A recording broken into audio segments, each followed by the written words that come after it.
Our protagonist, a man of exceptional talent in swordsmanship, mastered every technique and skill with ease.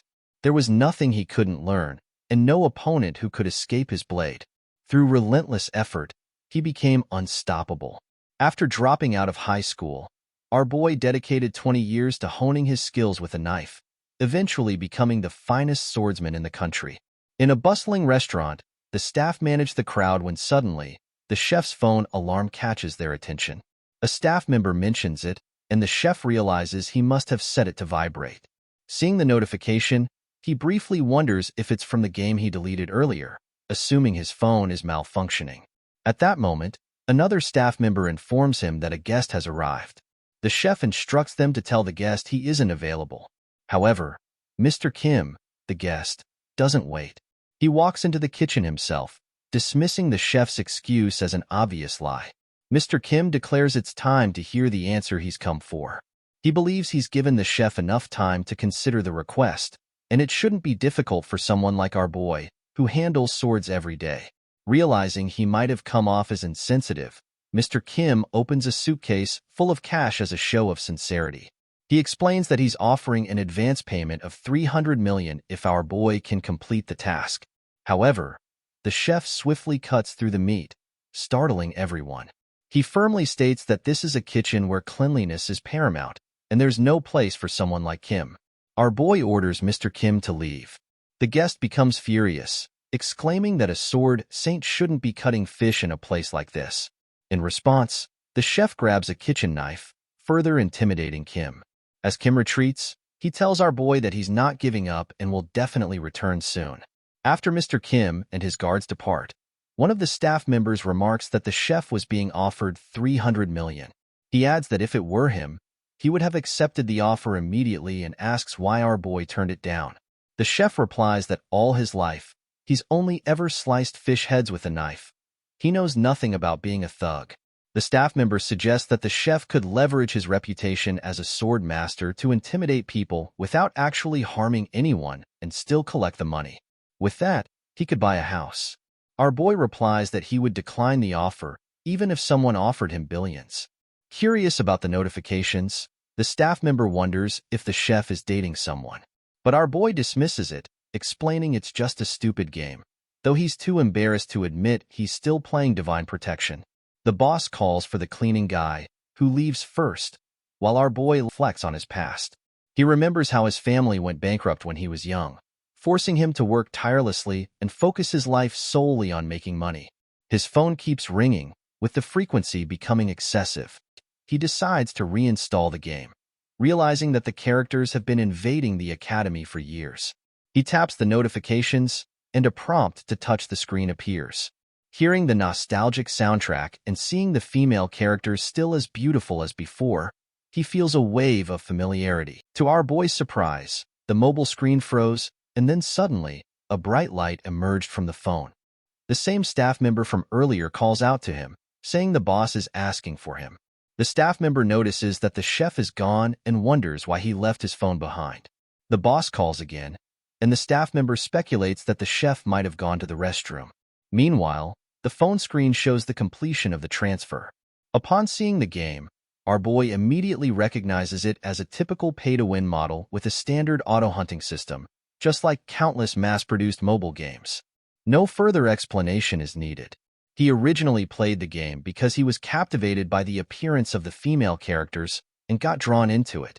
Now, he finds it ironic that after spending a fortune and playing through multiple cycles, he's neither a playable character nor an NPC. He's become a background character, whose whereabouts are completely unknown. Our boy has possessed this character, and in this new world, his name is Kongjiyama. While walking, he accidentally bumps into a woman, and they both apologize. He notices that the setting of Divine Protection M resembles Korea. The names, locations, and geography are only slightly altered, with a few minor character variations. Thanks to this, Kong adapts quickly. A whole year passes, and now he's living as a teenager, unsure whether this is real or just part of the game. For him, it's a life he can't fully enjoy, much like his previous one, until that fateful day arrives. Returning from school, his parents proudly address him as the great sword master Kong, calling him their pride. They see his acceptance letter, and embarrassed, our boy asks them to put it away. His parents, beaming with pride, say they've raised him well and can't stop feeling proud every time they look at the letter. As he starts sweating, they remind him that the entrance ceremony is tomorrow and ask if he's packed everything. Pushed by their excitement, he begins packing, realizing that his modest dream of living a normal life has been shattered once again. Everyone's joy makes it impossible for him to refuse. He had tried to avoid the ceremony several times but couldn't, leaving him already exhausted. While packing, our boy stumbles upon a family photo and wonders how the Kong he possessed managed to get accepted into such a prestigious school.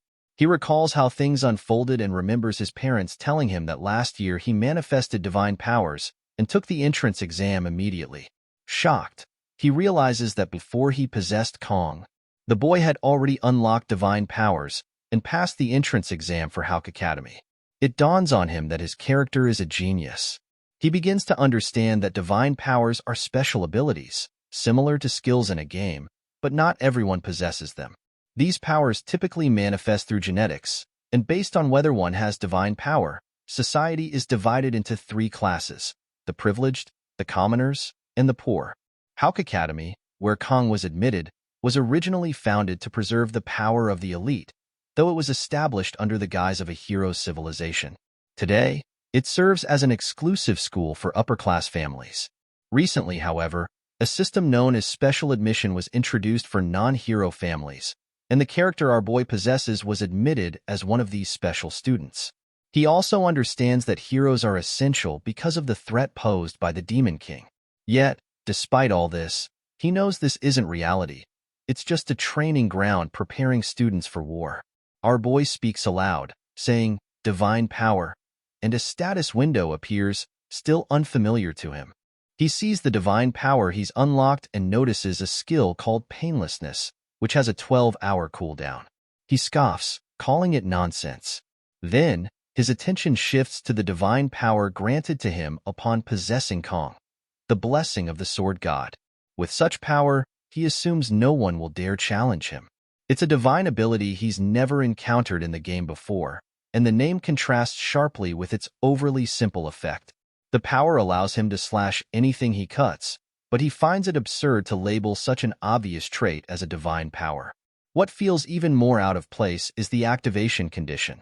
His sword must be exactly 30 centimeters in length and less than 5 centimeters in width. He realizes it's the precise size of a sashimi knife, leaving him completely baffled. As the absurdity of it all sinks in, our boy concludes once again that life rarely goes the way he expects. He double-checks his packing and realizes he forgot his equipment. Our boy knows that even the lowest-grade E-rank equipment costs tens of millions, while average seating costs hundreds of millions. So, A and S-rank items must be treasures in themselves. He understands that the tuition alone is exorbitant, and he doesn't want to spend more money on something he's being forced into. However, since the academy requires equipment, he has to bring something or risk making a bad impression on his first day. With that in mind, he decides to head to Daixo to purchase a weapon. His thoughts are interrupted by a memory of his first master, who insisted on using a Japanese sashimi knife worth over 100 million. Suddenly, our boy finds himself thinking about that old man again, recalling his words, "A true master never blames their equipment." The next day, dressed in his uniform and entering the academy, someone questions whether the equipment he's carrying really belongs to him. During the entrance ceremony and the equipment inspection, he pulls out the sashimi knife as his weapon.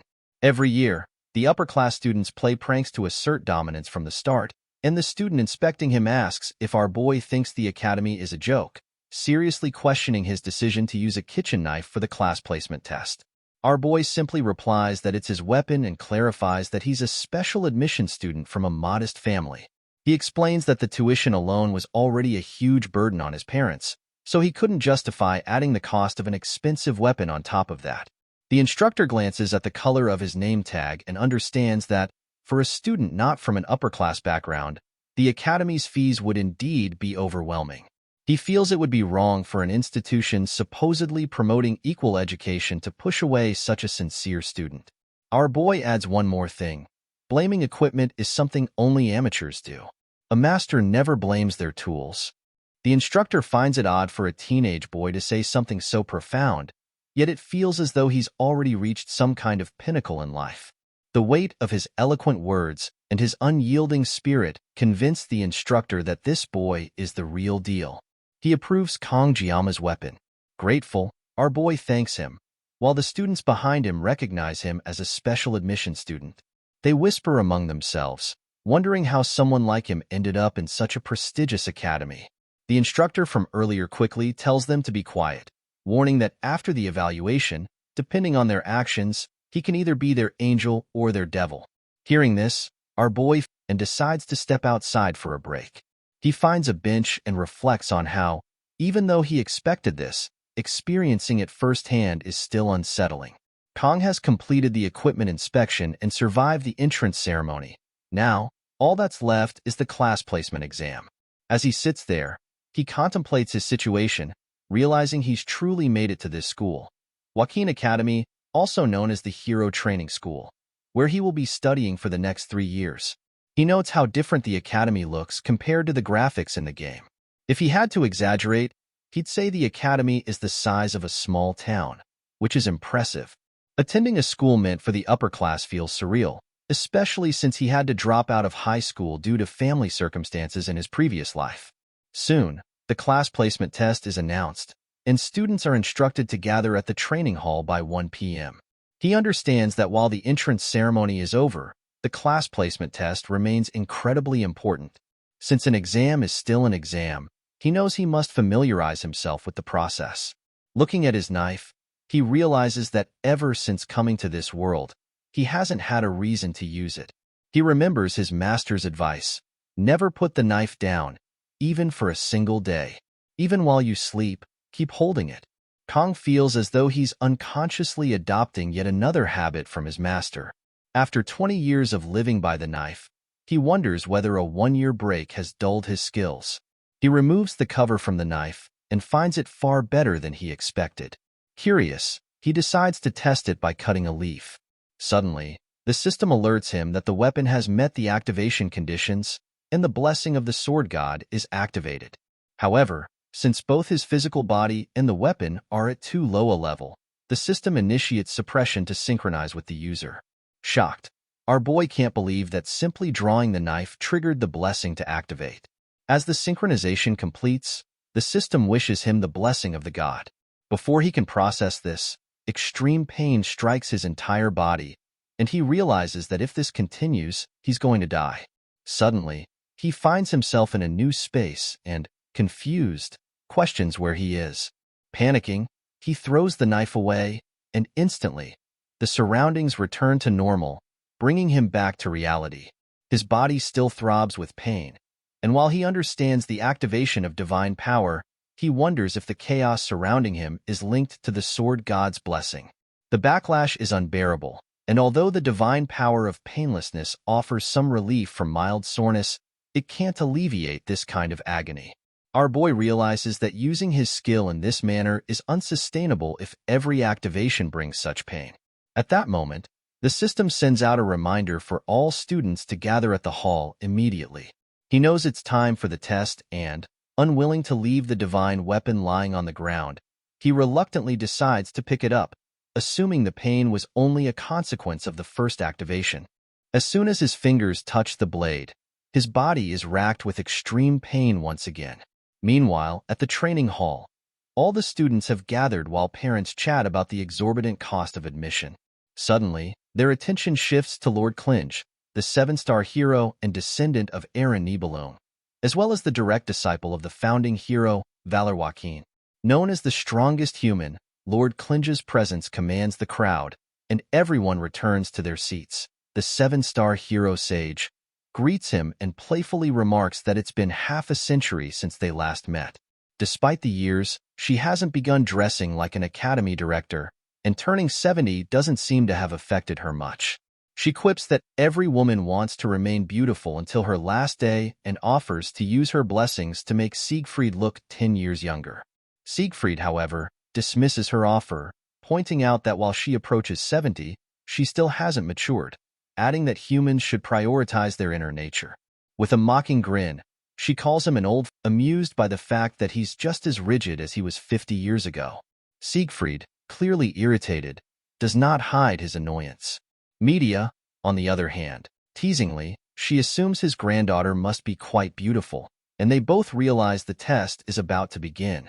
Inside the training hall, our boy scans the room, noting that he is the only one with black hair. Someone mutters if he is the black-haired foreigner, as the earlier chatter echoes in Kang's mind. Suddenly, a striking girl enters the hall, capturing the attention of every student, including our boy. She is none other than Abel von Nibelung, the granddaughter of the Sword Emperor and the main heroine of the game. The sole reason our boy spent a fortune on it. The subspace was created by the ancestral hero Barol Joaquin, who established this reality alongside the Academy. It is a dimension separate from the real world, where pain and damage are real, but no consequences apply to reality since there is no interference from the outside world. Even taking down someone is overlooked. Siegfried and Media discuss the subspace battles, a school tradition, but this year, they are trying something new with a battle royale format. Participants will be split into groups of 10, and it will be a survival game with no restrictions on equipment. Siegfried notes that without restrictions, the privileged students will have an unfair advantage. Media explains that they had to compromise, as the Academy is funded mostly by the nobility, and she fought hard to introduce this new system. Inside the training hall, students admire the granddaughter of the Sword Emperor, while our boy is shocked to see that she is no longer just a 2D character. This feels completely different. He inwardly calls the students fools for trying to approach her, but admits he might have done the same if he didn't already know better. Since he has played the game before, he knows that Abel possesses the miracle blessing M, which ties her to the game's protagonist. Beautiful people always seem to have someone by their side, and he realizes that, as a special student, he doesn't belong in their league. He resolves to avoid getting involved, hoping to escape a noisy school life. He sets 3 principles for his future: to finish his studies without incident, secure a conventional job, and live a safe life. He recalls that the hero's job comes with a substantial salary, but just the act of drawing a knife left his body trembling. He's still shaking. Let the hero protect the world, he thinks, while he searches for a more comfortable job. The class assignment exam for the 783rd year at Awakens Academy begins, and a mini floating machine explains the rules. This year, as previously announced, it will be a battle royale among 10 randomly assigned cadets. First place will be assigned to the Star class, second and third places to the Dragon class, while 8th to 10th places will be assigned to the Ordinary class. Class assignments will be based entirely on these results, with no time limit. Our boy immediately recognizes the setup. It's just like the game. Knowing his goal is to remain ordinary, he decides not to waste time and aims to finish quickly. The subspace generation device activates, and the exam begins. He resolves to avoid drawing his knife unless absolutely necessary. After a while, the evaluations for Group 24 are completed and announced. Soon after, Group 47's evaluation is completed as well. While observing the results, Media mentions to Siegfried that his granddaughter, with the bloodline of Changseong and Jialgung, is sure to achieve significant results. She notes that a time of 7 minutes and 14 seconds is incredibly fast. Abel, wanting a fair assessment, used a C-rank weapon to achieve the record, placing her among the top 10 in Academy history, although she couldn't break Siegfried's own record. Siegfried acknowledges this is natural for someone of the Nibelung bloodline and prepares to leave, assuming the event is over. Media informs him that there is still one group left, but he dismisses it as unimportant. Just as he is about to leave, a sudden, strange sensation washes over everyone. Media questions whether Siegfried felt it as well, to which he responds that it is unbelievable.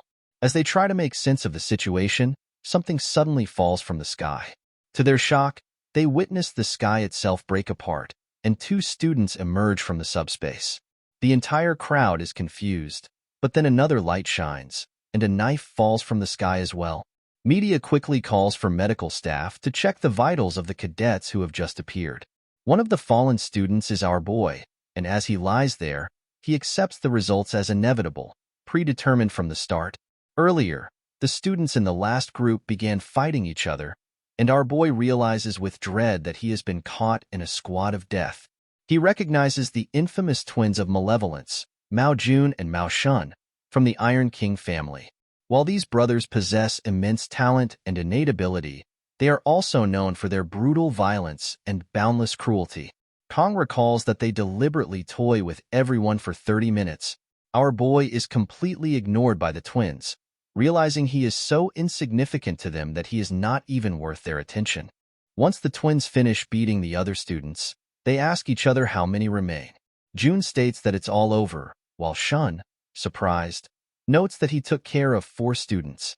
Jun allows Shun to handle the last remaining girl, and Shun eagerly accepts. The girl trembles in fear as she watches them approach. Our boy feels a surge of frustration as he notices that the girl is already panicked and seemingly lacks the will to fight. Shun, seeing her fear, comments that she is just his type. Just as Shun is about to attack the frightened girl, our boy can no longer remain silent. He screams, questioning why they are going so far when it's just subspace, calling them psychopaths for their cruelty. Without fully realizing it, he steps into the chaos. The twins turn their attention to him, noticing his special student tag. They call him a lowlife, and Shun decides to deal with him personally. Jun instructs his brother to take down anyone who dares to disrespect them. Our boy, panicking, wonders what he should do. He considers using his blessing of painlessness, but knows that avoiding pain for just 30 seconds won't help against opponents who have been brutalizing their classmates for 30 minutes. Spotting a sword, Kong hesitates, aware that if he grabs it, the blessing will activate. He recalls the intense pain he felt earlier when using the blade. He had just set out principles for an ordinary, uneventful life. Yet not half a day has passed, and he is already on the verge of breaking them. The twins notice him holding the knife and taunt him, asking if he is mocking them. The terrified girl watches, worried for him, as Shun prepares to finish Kong off painlessly, finding him amusing. He charges at Kong headfirst, ready to smash him. Our boy realizes he can't afford to be picky now. He decides to use the blessing of painlessness for 30 seconds, hoping it will buy him some time. As he takes a fighting stance, the blessing of the sword god activates. His plan is to endure the pain caused by the blessing while fending off Shun. Shun scoffs, asking what a pathetic knife could possibly do. Kong knows that if he doesn't finish off his enemy quickly, he will be the one to die. He feels the absurdity of holding a sashimi knife, intended for cutting fish. He recalls his boss once saying that it's merely a cinematic trope. Such knives would never work against people, even if wielded by a god. Yet, he remembers a skill. If he strikes, it will certainly slash the enemy. As Shun closes in, Kong swiftly slashes with the knife, injuring the bully's arm in one decisive strike. The battle concludes in an instant. In his previous life, he recalls asking his boss why gangsters use sashimi knives. The boss clarifies that he should not refer to him as boss, but rather as master, and questions why our boy is curious about this. He remembers that his first master was a former thug who, as an act of atonement, cut off one of his wrists and later opened a sashimi restaurant, stating that he wanted to bring joy to others with his knife skills. Our boy recalls his master's skills being genuinely impressive and asks why gangsters in movies always wield sashimi knives, wondering if it is the same in real life. His master responds that someone with a fair amount of knife experience should not be asking such questions. Our boy explains that if someone is stabbed with a wide chef's knife, the skin will immediately contract, potentially making it difficult to withdraw. In contrast, a sashimi knife is too narrow, allowing it to stab multiple times and be easily retracted. However, there is no need for stabbing, as it is primarily used for slicing fish. He questions why he cannot do the same with people. His master, annoyed, explains that fish lie flat, and if they were standing, he wouldn't even be able to slice a piece of bread in one go. Our boy is disappointed because in manga, it always looks like a clean slice every time.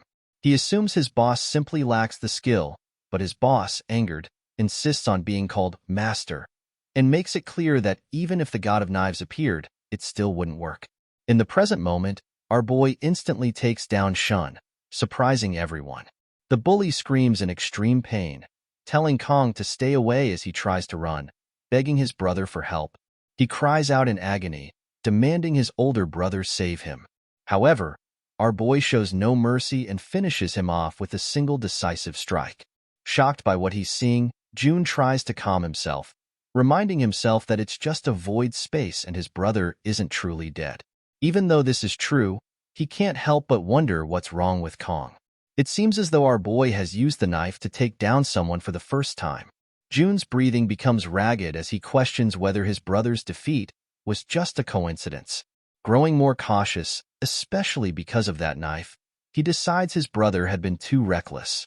Gripping his weapon with both hands, Jun amplifies both his defense and jumping power. He prepares to face our boy, activating all three of his blessings simultaneously. Confident in his rank blessings, privileges that commoners could only dream of, Jun believes his victory is certain, unlike his careless little brother. Meanwhile, Kong calmly counts down the 30 seconds of his blessing.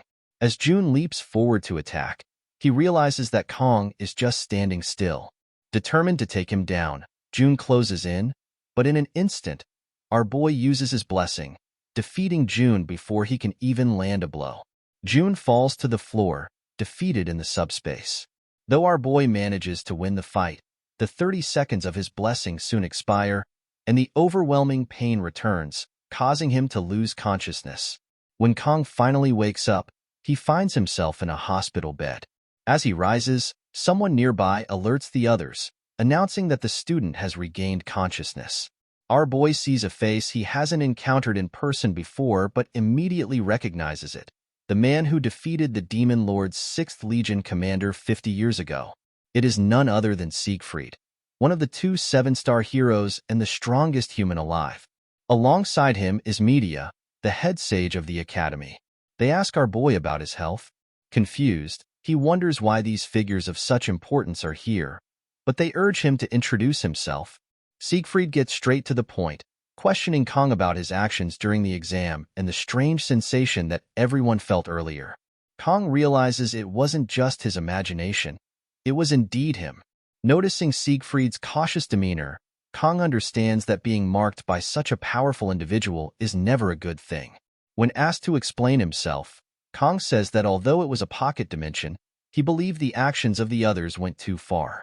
However, he acknowledges that his response may have been excessive and is prepared to accept any punishment without complaint. Medea, with a teasing tone, questions why Siegfried is treating a student so seriously. She informs our boy that while he was unconscious, it was Siegfried who cleared his blocked blood vessels. With a playful smile, she adds that people tend to get more stubborn with age. Siegfried becomes visibly embarrassed and asks why Medea is bringing that up. Our boy then realizes that this is why his body feels as light as a feather. Medea explains that while he was unconscious, they reviewed the footage of what happened in the subspace, including the moment when he threw himself to protect a beautiful female student. Playfully, she calls him the prince she's always dreamed of and starts flirting with him, while the old man, Siegfried, chides her to show some dignity. She reassures Kong that no issues will arise from his actions and mentions that the Mao twins only got into the academy by currying favor with the elders, implying they got what they deserved. Our boy feels relieved, knowing he won't have to deal with them at school anymore. Medea then reveals that they both came to inform him that he is the top scorer, a revelation that surprises him. Both Siegfried and Medea congratulate him, but our boy is left in confusion, realizing that on the very first day, he has already broken all of the principles he set for himself. The scene shifts to an office in the academy, where Medea sighs and states that she has been the head of the academy for nearly 20 years, and this is the first time something like this has ever happened. The scene then flashes back to a few moments earlier, where our boy tells Sieg and Medea that he doesn't like it. Both Sieg and Medea are shocked to hear this. Medea, confused, asks Kong if he understands what it means to be star class. She wonders if she heard him correctly, stating that while the elders were furious, this top cadet decision was determined directly by the space itself. Kong pauses for a moment and replies that, despite everything, he still doesn't like it, further shocking both Medea and Sieg. Returning to the present, Medea asks Sieg if he is upset that Kong took the top spot instead of his granddaughter, as Sieg saw the footage himself. Sieg replies that there is nothing more foolish than questioning the judgment of the subspace imbued with the will of the founding hero. and since the academy chose Kong as the top cadet, Sieg and the others simply followed that decision. Siegfried thought to himself that if Kang's skills were outstanding, he would have understood. If Kang's physical abilities were exceptional, Sieg would have accepted it. And if Kang's experience were remarkable, he would have nodded in agreement. However, the young boy's movements seemed to embody a concept, the very swordsmanship Sieg had pursued his entire life. Yet, the unsettling feeling Sieg experienced when he unlocked the boy's blocked meridians lingered.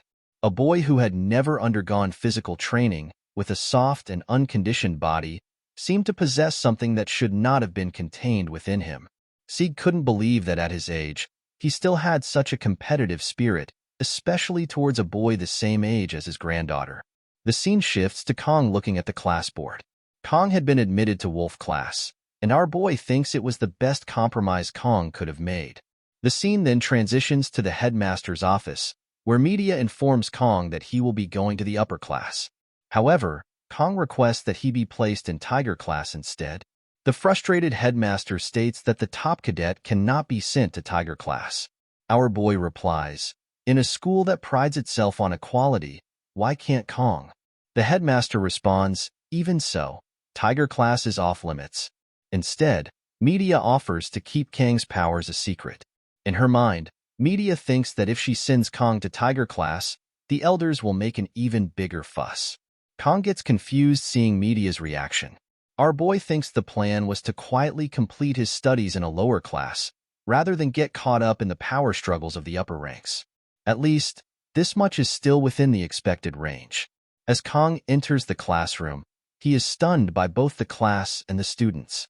The students glance at our boy as he enters, but when they see Kang's green name tag, they start to ignore him and return to chatting. As our boy takes his seat, Kong is surprised that he was completely ignored, meaning the headmaster managed to keep everything under wraps.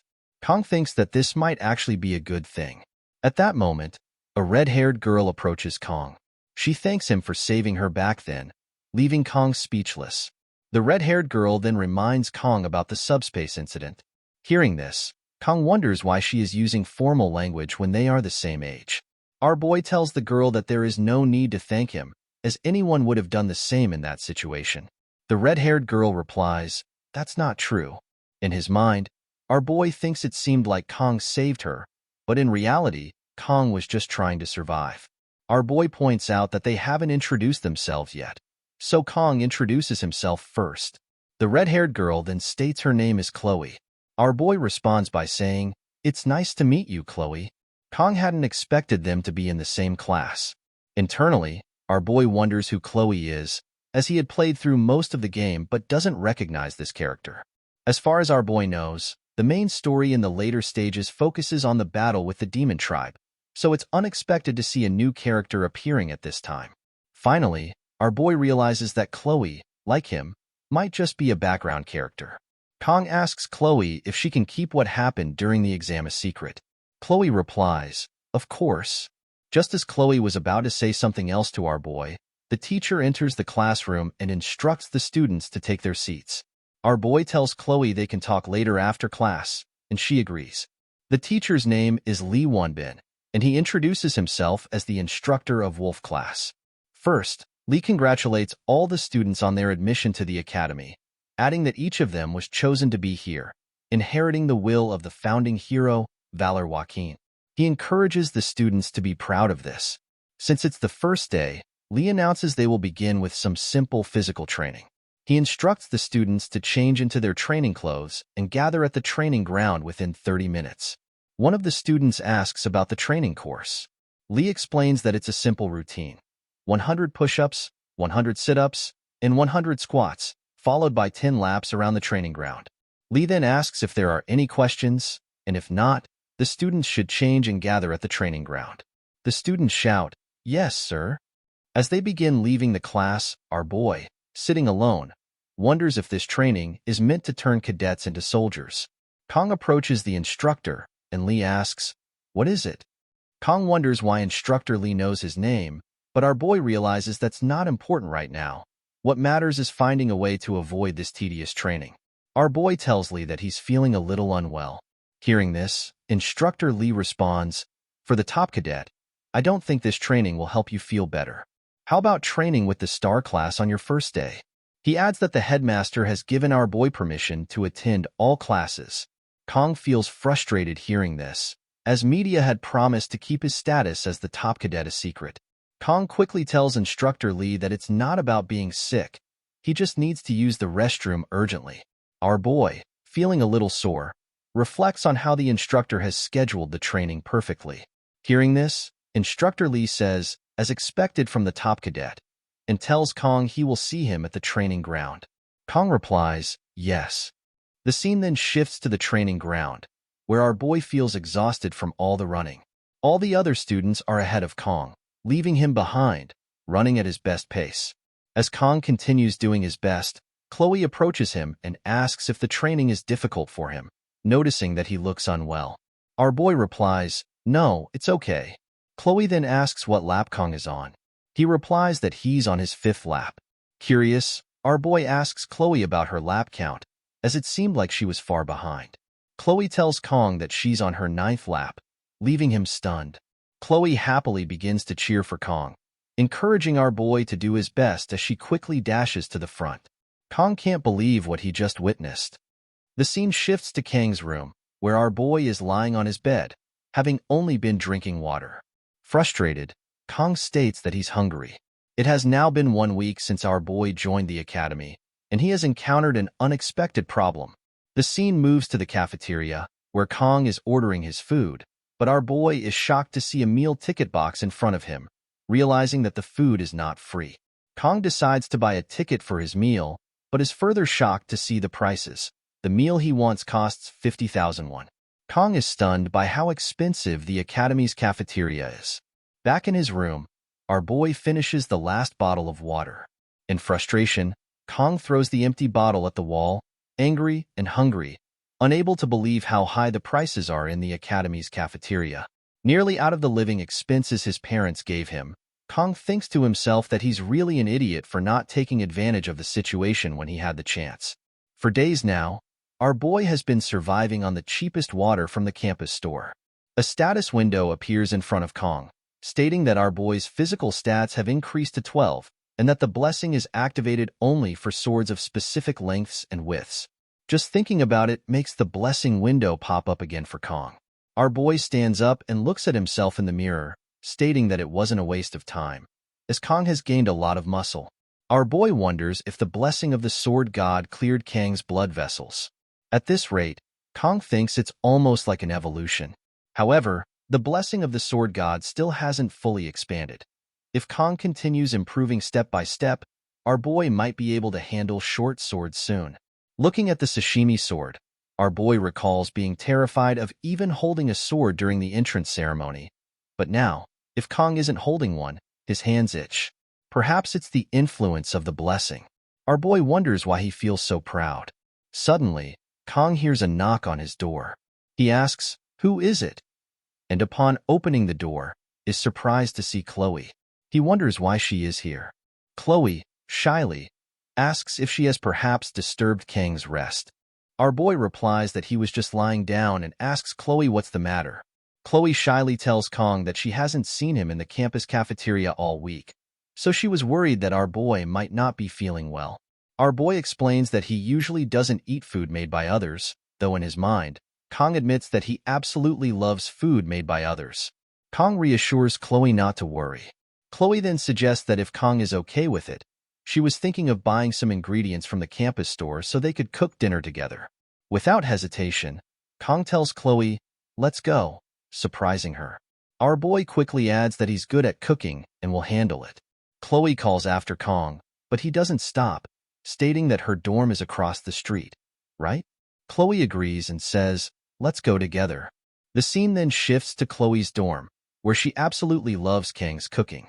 Our boy is glad that Chloe enjoys his food. Chloe is impressed, noting that she only boiled fish and never expected to taste cooking like this. Kong then says he'll check the fridge to see if he can make something else as well. As our boy opens the fridge, he finds it filled with fish. Kong comments that Chloe must really like fish. She replies that she does, as she is from a seaside area. Kong responds that's great because our boy specializes in fish dishes. He thinks to himself that this is fortunate, as he really wanted to cook anyway. However, the only problem is the blessing of the sword god. Kong then asks Chloe if she has a longer knife. Chloe asks if he means a long sword. Our boy replies affirmatively, but Chloe knows that his weapon is the sashimi sword, which makes it feel a bit awkward to use a knife like that. Chloe quickly goes to retrieve a white sword and asks Kong if it's suitable. Shocked and confused, Kong tells Chloe that it's fine and that he will just use the kitchen knife instead. Kong thinks that it can't be helped.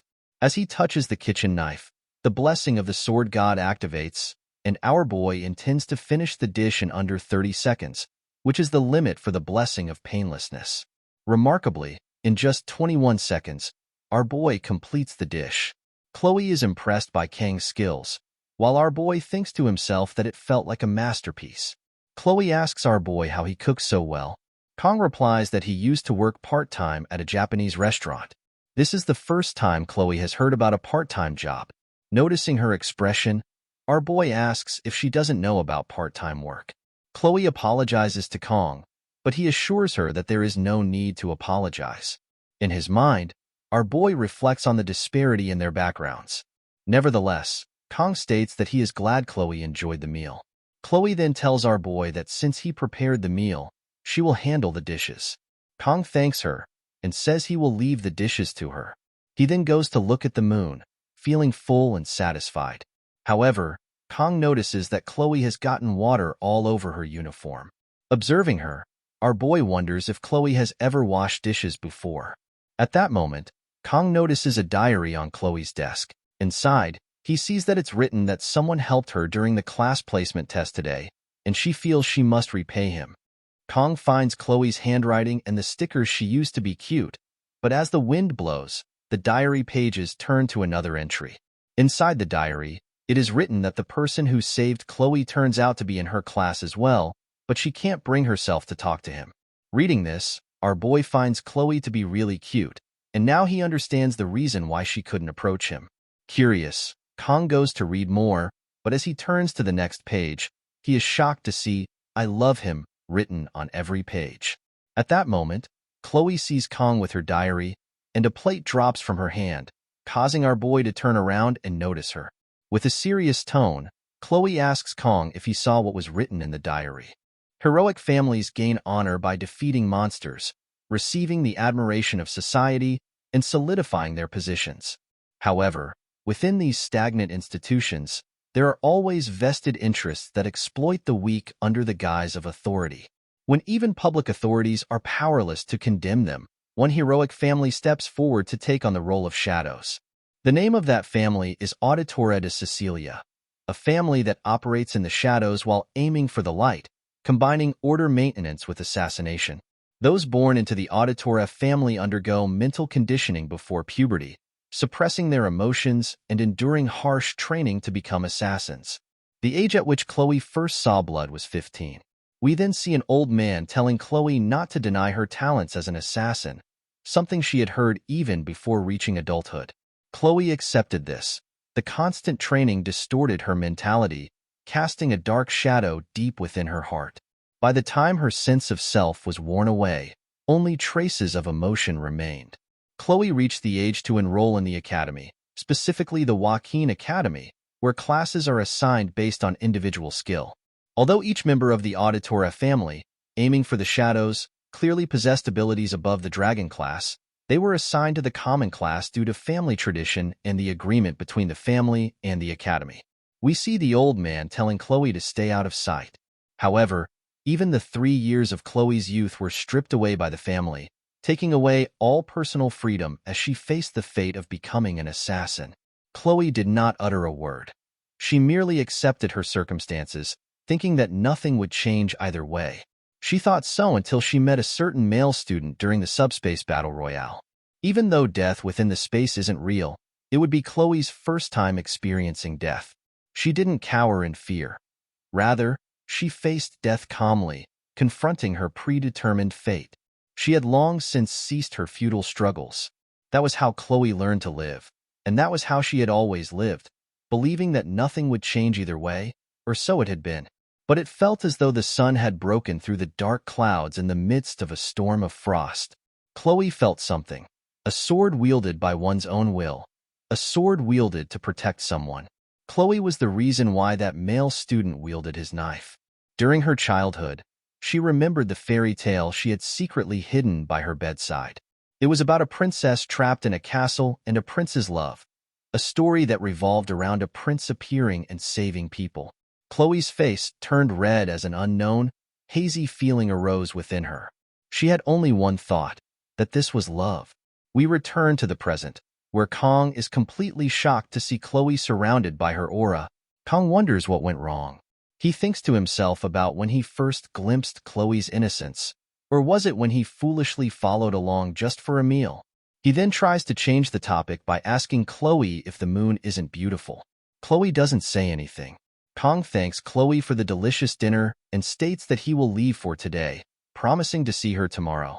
Then Chloe asked our boy if he had seen what was written in the diary. Hearing Chloe's tone, our boy was surprised. In his mind, Kong wondered if Chloe had eyes in the back of her head. How had she seen him? On top of that, the informal language that Kong insisted Chloe should change made her seem like a completely different person at that moment. Our boy told Chloe that he hadn't seen anything. Chloe insisted that he was lying, prompting Kong to admit that, yes, he had seen it. Chloe fell silent again and then began to take out her sword, which shocked our boy. He didn't understand what was happening. Looking out the window, he realized they were on the 4th floor, and if he jumped from there, he would get injured. Moreover, there was only one exit. Frustrated, our boy thought that he was trapped here. Then Kong sensed something and noticed that Chloe looked like a completely different person. Her sword was filled with aura as well. Our boy thought that Chloe was really coming at him. He wondered if she was unconscious. He seemed to have a rough idea about such things, noting her motionless pupils and dull red eyes that felt lifeless. Now our boy is sure that Chloe is a Yandere. Furthermore, the fierce, energetic attitude that can change in an instant leads Kong to believe that Chloe might have a split personality. With her Yandere characteristics already overwhelming, the possibility of a split personality adds to his concern. Our boy thinks that opening the diary might have triggered this personality change. He considers this dangerous, as Chloe will probably chase him until he dies. Kong needs to establish a foothold here to ensure his safety. However, he is stunned to realize that Chloe's killing intent is currently stronger than that of the Mao brothers. He cannot help but remark that academy life is truly tough. As our boy calms down, he thinks that he first needs to get out of this situation. He begins to contemplate his options and remembers that he has 9 seconds left on his painlessness skill and that his sashimi knife is in his room. He recalls the knife he used earlier, but it is too far away. Our boy notices that Chloe is getting ready to strike. Kong looks around and sees a box cutter. However, Chloe charges at him with full force. With no choice, our boy grabs the box cutter, activating the blessing of the sword god. As Chloe approaches, our boy notes that her hair seems a little longer, and he expresses his intention to trim it just a bit. Then we see Chloe waking up in her bed. As she awakens, she wonders where Kong has gone, recalling that he was looking out the window while she was doing the dishes.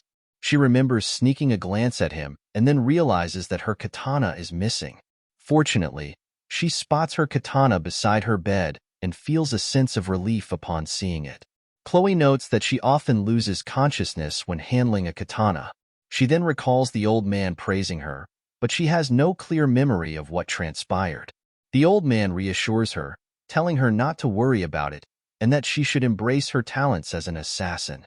Chloe begins to feel embarrassed, her face flushing red as she wonders if she did something strange while unconscious. Spotting the box cutter on the floor, she questions what it is doing there. Upon further reflection, Chloe notices that her hair appears to be shorter and considers that the box cutter may have been used to cut it.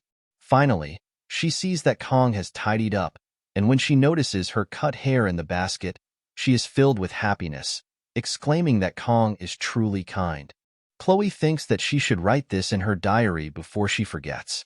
The scene shifts outside, where our boy, completely exhausted, reflects on how he managed to get through that situation somehow. He sits on a bench, pondering the deal with Chloe. Generally, the The purpose of swordsmanship is to take down an opponent with a single strike. However, the sword Chloe wields relentlessly targets only vital points, almost as if it is specialized for ambushes, posing a significant threat to his life. In a moment of panic, Kong quickly swings his hand. Fortunately, because the knife is short, he only manages to cut her hair. Our boy quickly cleans up, ensuring there shouldn't be any further remarks. Everything seems fine to Kong as he contemplates that achieving stability, safety, and security is not easy. He has heard people say that being ordinary is the hardest path, but this situation is far beyond that. In fact, when our boy was thrown into this game, he had no ambitions. For someone like him, who has reigned at the pinnacle with a single sashimi knife, abandoning romance was not an easy choice. However, everyone has their assigned role. The blessing of miracles is the name of the game, and the unique blessing of the protagonist of this sword, whom Kong has yet to encounter, is accompanied by the blessing of valor, Awakens. Our boy remembers that there are only 2 legendary blessings in the game. The contents of the blessings are intuitive. Please save the world from the Demon King. And the protagonist is chosen by both the Holy Sword and the Demon Sword, Bamong. In contrast, our boy can only use sashimi knives. Moreover, since entering the academy, the continuous encounters with these unrealistic figures and situations have made our boy forget his goal. Kong thinks that he has stopped for various reasons. Come to think of it, is there not even a single ordinary person in this world?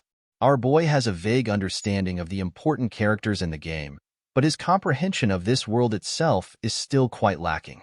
It has been just over a week since our boy entered the academy, and according to the story, it is about time the main character's blessing has activated, as they are just now completing the enrollment process. This means the story of the game is finally about to truly start. Kong seems to know the general plot, but our boy hasn't seen the ending. Of course, knowing the official story up to the midpoint is definitely an advantage. Whatever happens, Kong decides to follow the official route. If everything gets mixed up, it will only lead to wasting whatever merits remain. If Kang's memory serves him right, the story darkens significantly from the second semester of the 3rd year, sensing the birth of a hero and the demon race, which will unify their forces under demon lords and threaten the academy. The conflict between demons and humanity will eventually escalate into a world war, thus following a typical cliché fantasy plot. Our boy, who sought the charm of a youthful life he never experienced in his teenage years, cannot believe that all the characters died, prompting Kong to delete the game with that thought in mind. What's even more chilling is that this terrible war occurs in this world, and our boy wonders if he will die in the war too. However, our boy realizes that there are still nearly 3 years left. So now our boy needs a realistic goal more than ever. Kong decides to get stronger and survive. He further reflects that most mass-produced game narratives tend to have a happy ending. This world will likely be saved by the protagonist as well. However, our boy needs power to protect himself. He cannot live with the fate of potentially dying at any moment due to the war. Therefore, Kong should train himself to survive without drawing too much attention. If Kong stands out, there is a chance our boy will have to fight the demon army, which is something our boy intends to avoid. Additionally, Kong needs to be cautious with using the blessing of painlessness, as our boy picked up the sashimi knife out of necessity, but the burden on Kang's body is too great. Then a status window opens up, and Kong sees that his performance is definitely impressive, but it appears there is a lot of new information. Physical rank, mental rank, weapon rank. The numbers there seem to represent levels of ranks, and this detailed information is something our boy cannot understand as Kong clicks on it. A notification appeared, stating that access is denied due to unmet conditions. Our boy thinks that this is not important right now, adding yet another question to the list of mysteries surrounding his abilities. However, the most pressing concern at the moment is physical training, and our boy needs a new weapon as well. Kong cannot rely solely on the blessing of painlessness for 30 seconds indefinitely. He also needs to train with swords that do not meet the conditions for the sword god's blessing. Fortunately, next month, there will be a practical combat training session replacing the midterm exams, and the reward for this training is the Murasame, a B-class weapon. If our boy can handle the Murasame skillfully, it will be sufficient for graduation. Its specifications do not meet the activation conditions for the sword god's blessing, so it won't impose a burden as a primary weapon. Kong realizes that there is more to do than he initially thought. At that moment, Abel approaches from behind and tells Kong that it is her spot. Our boy is shocked to see her. Frustrated, Abel insists that Kong move a bit. As our boy shifts aside, he can't help but think that Abel looks unreal, no matter how he sees her. Our boy ends up staring at Abel without realizing it. Abel tells Kong that there is no need for him to leave. He just needs to move a little bit. As Abel sits down, our boy thinks that it's her spot, but aren't the benches public property? Kong considers that this might be due to the class system. He thinks that if he gets involved with the heroine, the main story will definitely become complicated, and Kong decides to avoid it, even if it becomes uncomfortable. On the other hand, Kong finds Abel to be truly beautiful. Abel informs Kong that this is where the stars are most visible, which startles our boy. Kong looks at Abel, smiling, and wonders if this is really Abel, the granddaughter of the sword saint he knows. The protagonist was also a difficult character to approach at the beginning. Then Abel asks our boy if his weapon is also a sword. Kong asks Abel how she knows that. Abel replies that her grandfather told her, and she also heard that swordmasters have a different look in their eyes. Kong seems flustered and confused. Then Abel asks our boy if he wants to try holding her sword. Kong remarks that the sword doesn't feel heavy at all. However, he is surprised to see Abel sulking. Kong thinks that Abel is difficult to get used to and wonders if this is really the Abel he knows. Then Abel asks our boy if he doesn't recognize her. Upon hearing this, our boy wonders why Abel isn't questioning Han, as if she suspects him. Kong thinks, of course, Abel isn't questioning him, since there isn't a single person in this school who doesn't know who Abel is. He conveys this to Abel, who then responds by saying she doesn't know him. In his mind, our boy questions what Abel's point is. Abel continues, remarking that it's rather cliché for Kong to know her name while she doesn't know his. Our boy asks if he really needs to introduce himself to someone he just met. Abel replies that one can never be too sure. He could be a spy for the Demon King, infiltrating the academy as a student, for all she knows. Abel also suggests there's no good reason for Kong to be out alone this late at night. Both of them exchange serious looks, and Kong thinks there's no rhyme or reason to the situation. Then, our boy asks Abel why she's out here. Abel responds, "Isn't it obvious? I'm here to exercise and train." Kong tells her that he's been exercising too. Abel asks him what kind of exercise, and with a straight face, our boy replies, "Breathing." Abel finds Kang's answer absurd, but as our boy looks at her hands, he notices that Abel has indeed been training. Seeing Kong, Abel quickly hides her hand. Our boy then tells her that she is very diligent. Abel responds, "Of course I am. People don't understand what it means to be part of the nibbling family. One must be perfect at all times. If even a sliver of weakness is shown, others will seize upon it." Abel states that his camp knows that Abel isn't the top student this year. To be honest, this is the first time Abel has ever lost to someone. Our boy remains silent. Abel then asks Kong if he knew, smiling as she states that on one hand, she felt relieved, but she was still curious about the person who defeated her. She wanted to find out who they were so she could crush them next time. Our boy is stunned to hear this. Kong asks if she really has to go that far. Abel replies, "It's a matter of pride." She goes on to explain that she kept asking her grandfather for details, but he told her that the top student wasn't even in her class. To make matters worse, the top student had the nerve to skip the oath ceremony. Abel adds, "How could I live with being second place after that?" After calming down, Abel reflects, "I'm sharing all of this with someone I don't even know." Kong then asks Abel why she is telling him all this. Abel replies, "Because you're weak." She further explains that the motto of her family is, "Be firm with the strong and merciful to the weak." Abel adds that all her classmates are exceptional at what they do, so she doesn't have any friends. Hearing this, Kong thinks this must be why the main character is so distant.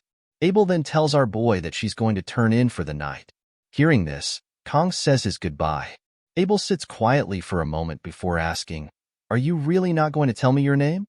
Our boy responds that he doesn't want to. The scene shifts to Kang's classroom, where our boy sits alone, reflecting on how his life at the academy is much calmer than he had anticipated. Chloe quickly befriended others and blended into the class, while our boy was busy avoiding eye contact and trying not to run into her. In the instances where Kong did meet Chloe's gaze, her new friends would stare at him with icy looks. But our boy couldn't care less about their dismissive stares, as he was a special admissions student. He wasn't the only unique one in the Tiger class, though there weren't many like him. Despite being in the same class, they were reluctant to interact with each other. Kong guessed it stemmed from a sense of entitlement. Thinking about it, our boy noted that it was actually a good thing not to be in the upper class, especially since this was the season when the Star and Dragon classes formed political factions. Even back when Kong played this game, they always felt like clowns. Just the thought of being in that class now made our boy dizzy. Kong is content, though, as at least he's eating well. He wonders what he should eat today. We see that media gave Kong a card for daily use, a perk for being the top student. Media also apologized to Kong for the delay in receiving the card, explaining that it's actually a faculty member's card. Bowing 3 times a day to the academy director wouldn't be enough to express how thankful our boy is. Now, Kong reflects that he has been fulfilling his duties as a student faithfully, without significantly impacting the main scenario. Our boy resolves to spend the next 3 years like this. If Kong can manage that, he believes he can achieve the future he's imagined. The scene then shifts to the next classroom, where the teacher begins explaining to the students about events that took place 700 years ago. After the first Human-Demon War, the hero Joaquin Baylor, recognizing the need to cultivate the next generation of heroes, established this academy with his 7 disciples. The teacher reminds the students that this information will be on their upcoming exam and urges them to familiarize themselves with it. Meanwhile, Kong, bored in class, reflects that our boy already knows most of it. As the founding hero, Joaquin Baylor fought for 20 years against the commander of the First Corps and the Demon King's right-hand man, Lekin, and emerged victorious. However, Joaquin injured his arm and could no longer participate in battle. The war had no clear victor, but fortunately, the humans and demons reached a truce during the conflict. Joaquin then established the academy to nurture future generations. The teacher continues, explaining that the first Human-Demon War led to the signing of the non-aggression treaty between the 2 parties, ushering in an era of peace that has lasted for the past 700 years. Hearing this, the students begin to chat about whether there will be a war in their generation. Meanwhile, Kong thinks to himself that our boy is the only one aware that the beginning of the first crack suggests that peace is not far off. It's unnatural for everyone to be so accustomed to this serenity. As much as our boy would like to tell media what's happening, he is uncertain of the consequences that such a revelation might bring. Although media does not hide her desire to leave her position as dean as soon as possible, she was the first person in the story to sense the abnormality. Media was also the first of the 7 heroes to step up to protect the students. While our boy didn't play much of the game, Kong did look it up and discovered that Media was the first hero to be taken down by the Demon King. He thinks that if only he didn't know that. Then the teacher informs the students that's all for today and reminds them to study hard for the exam in 2 weeks. As class ends, the students rush outside together. Seeing them, our boy wonders what is happening.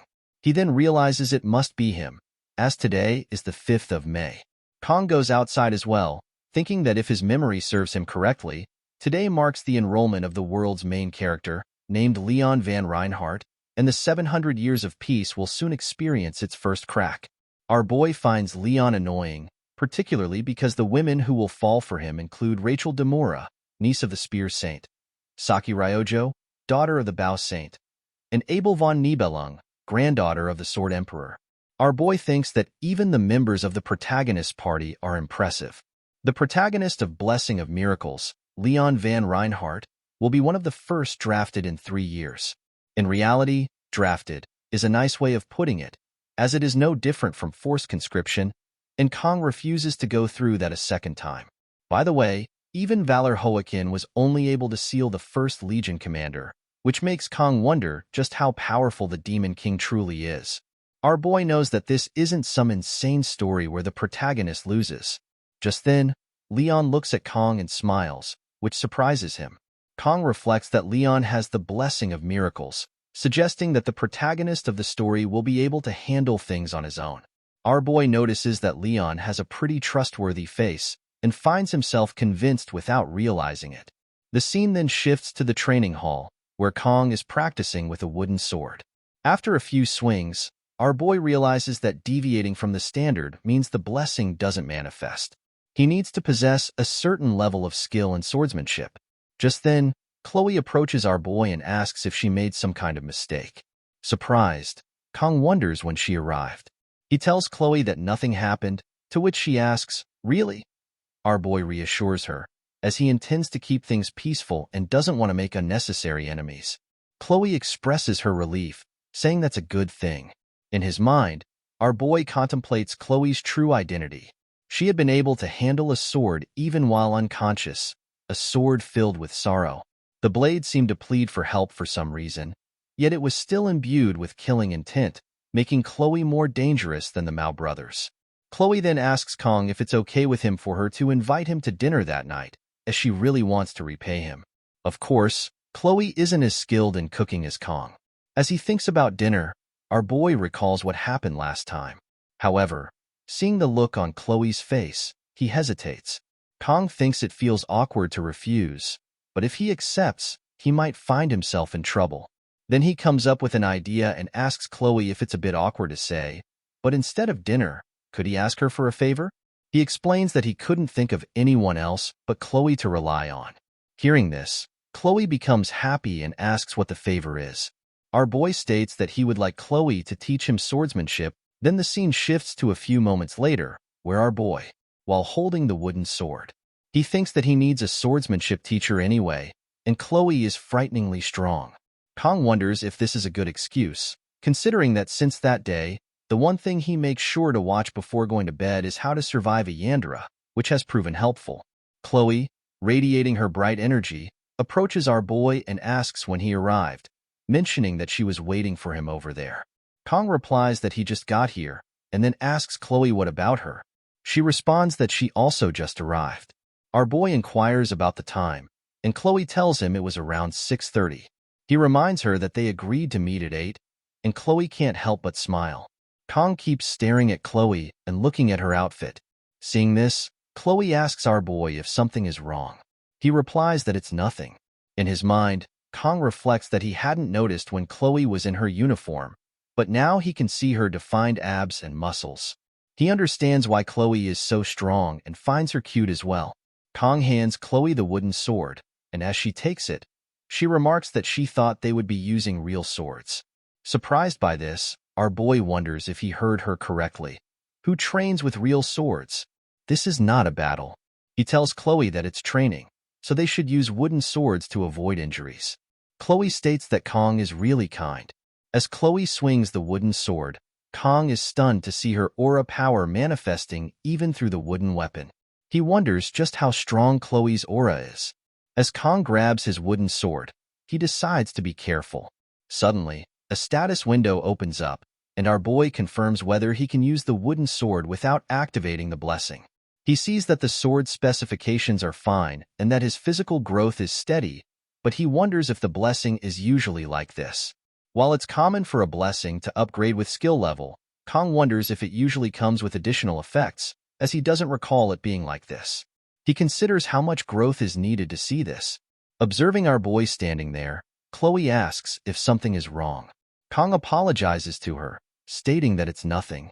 In his mind, he thinks that this status window seems to be visible only to him, which means he must look like a spaced-out idiot to Chloe. Seeing Chloe's excitement, our boy reminds her that today is his first time doing swordsmanship, so she should go easy on him. Chloe replies, "Of course." Our boy gets ready and states that they should begin. As they face each other, he reflects on his practical approach in his past life. As the saying goes, seeing is believing. To become a master in any field, it's not enough to merely work hard. Kang's quick adaptation to the academy is also a product of the learning he has absorbed since he was young. Chloe gets ready to strike as she begins to gather her aura. Kong thinks to himself that his hands are sweaty and his posture is awkward. Because the essence of swordsmanship is to precisely strike the opponent, Chloe charges straight at our boy with full speed. Surprised by her speed, our boy barely manages to avoid her strike. Stunned, he thinks that he told Chloe to take it easy, but she seems to be in a league of her own. She strikes at him again, and Kong blocks it with his sword, finding her strike incredibly heavy. After barely managing to block her attack once more, our boy decides to counterattack. To his surprise, Chloe jumps into the air and prepares to strike at him again. Trying to focus, Kong notices that Chloe is moving even faster than before. As she strikes, Kong braces himself and takes the hit head-on with his sword, but Chloe's attacks don't stop there. She continues to strike at him from different angles again and again. Our boy finds himself being pushed back, realizing that her strikes are extraordinarily heavy. If he takes many more hits like this, he might be seriously injured. As Kong reaches his limits, he struggles to find an opportunity to counterattack. But then, suddenly, Kang's wooden sword broke in half.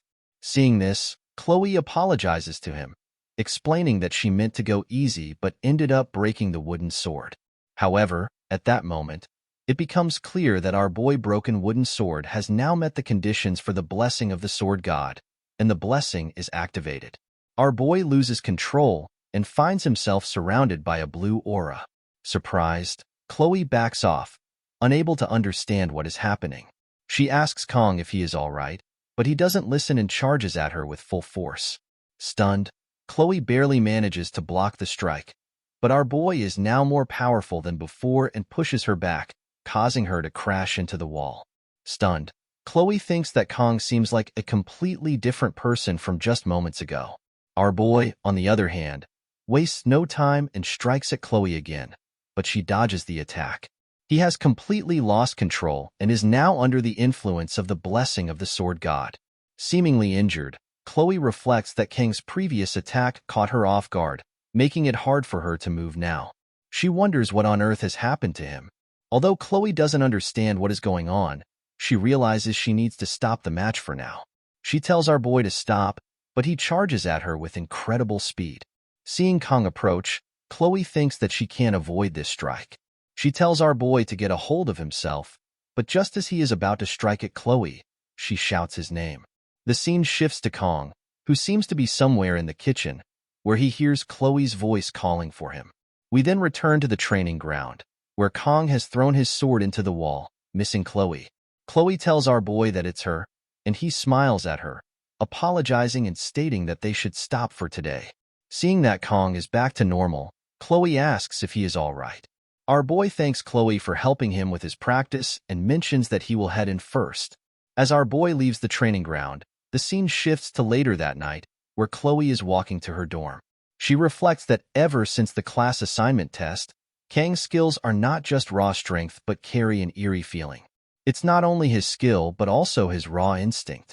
Even though the blessing manifested unconsciously, Chloe realizes she is still no match for Kong, especially with a half-training sword.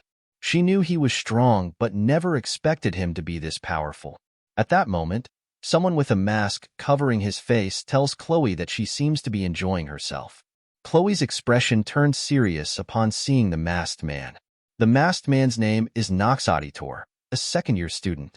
Chloe addresses Nox as brother and asks him what he is doing here. Nox responds by questioning if this is all Chloe is doing after entering the academy, making friends with commoners. Chloe insists that Nox should not refer to Kong in that manner. Hearing this, Nox acknowledges that the guy's name is Kong and warns Chloe that if she continues to associate with him, the Auditor family will eliminate him. Chloe walks past Nox, telling him that even if the entire Auditor family comes, they will not be able to handle Kong. Nox, taken aback, wonders who this Kong is. The scene then shifts to our boy, who reflects that he needs to clarify something. The power he has been granted is not a divine blessing or favor. Rather, it seems more like a curse.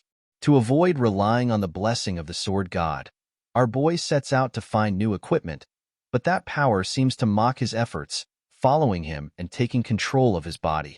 While Kong feels no pain, he also experiences a debilitating sensation that seems to go on endlessly. That curse manipulates our boy like a marionette bound by threads. Kong surrendered completely to the voice that whispered sweet words to him. Cut more, destroy more. Chloe's scream, filled with desperation, called out the name that our boy had come to recognize as his own, Kong Jiama. In that cry, the fragments of the worlds were brought together. Our boy threw away the training sword that had clung to him like his own skin, realizing that if he did not detach it now, he would lose himself forever. Until recently, Chloe was merely a Yandra who wanted to kill Kong, but now she had become the girl who revived his fading consciousness. Although Chloe was the one who originally broke the sword and caused this issue, our boy felt a mix of irritation and gratitude. Therefore, he decided to let it go without dwelling on it further. Even so, Kong left in a hurry to avoid the possibility of the sword god's blessing manifesting again. But could he truly evade this problem for the rest of his life? The sword god's blessing was a talent that felt close to a curse, manifested by trading one's lifespan. It was a burden that Kong had to bear. As an outsider cast into this world, our boy didn't wish for much. He simply wanted to live a normal life. He believed he could handle a few incidents as they arose, but only now did he realize there was something within his body, something trying to consume his reason. This was not a blessing. Rather, it was a curse solely intended to devour Kong. The art of the reverse heavens. The scene shifts to 3 days later in the classroom, where all the students have gathered. We see Chloe chatting with her friend, but ever since the day she trained with Kong, our boy hasn't been seen. It has now been 3 days. Chloe realizes that she doesn't even have Kang's contact information and wonders why she didn't ask for it earlier.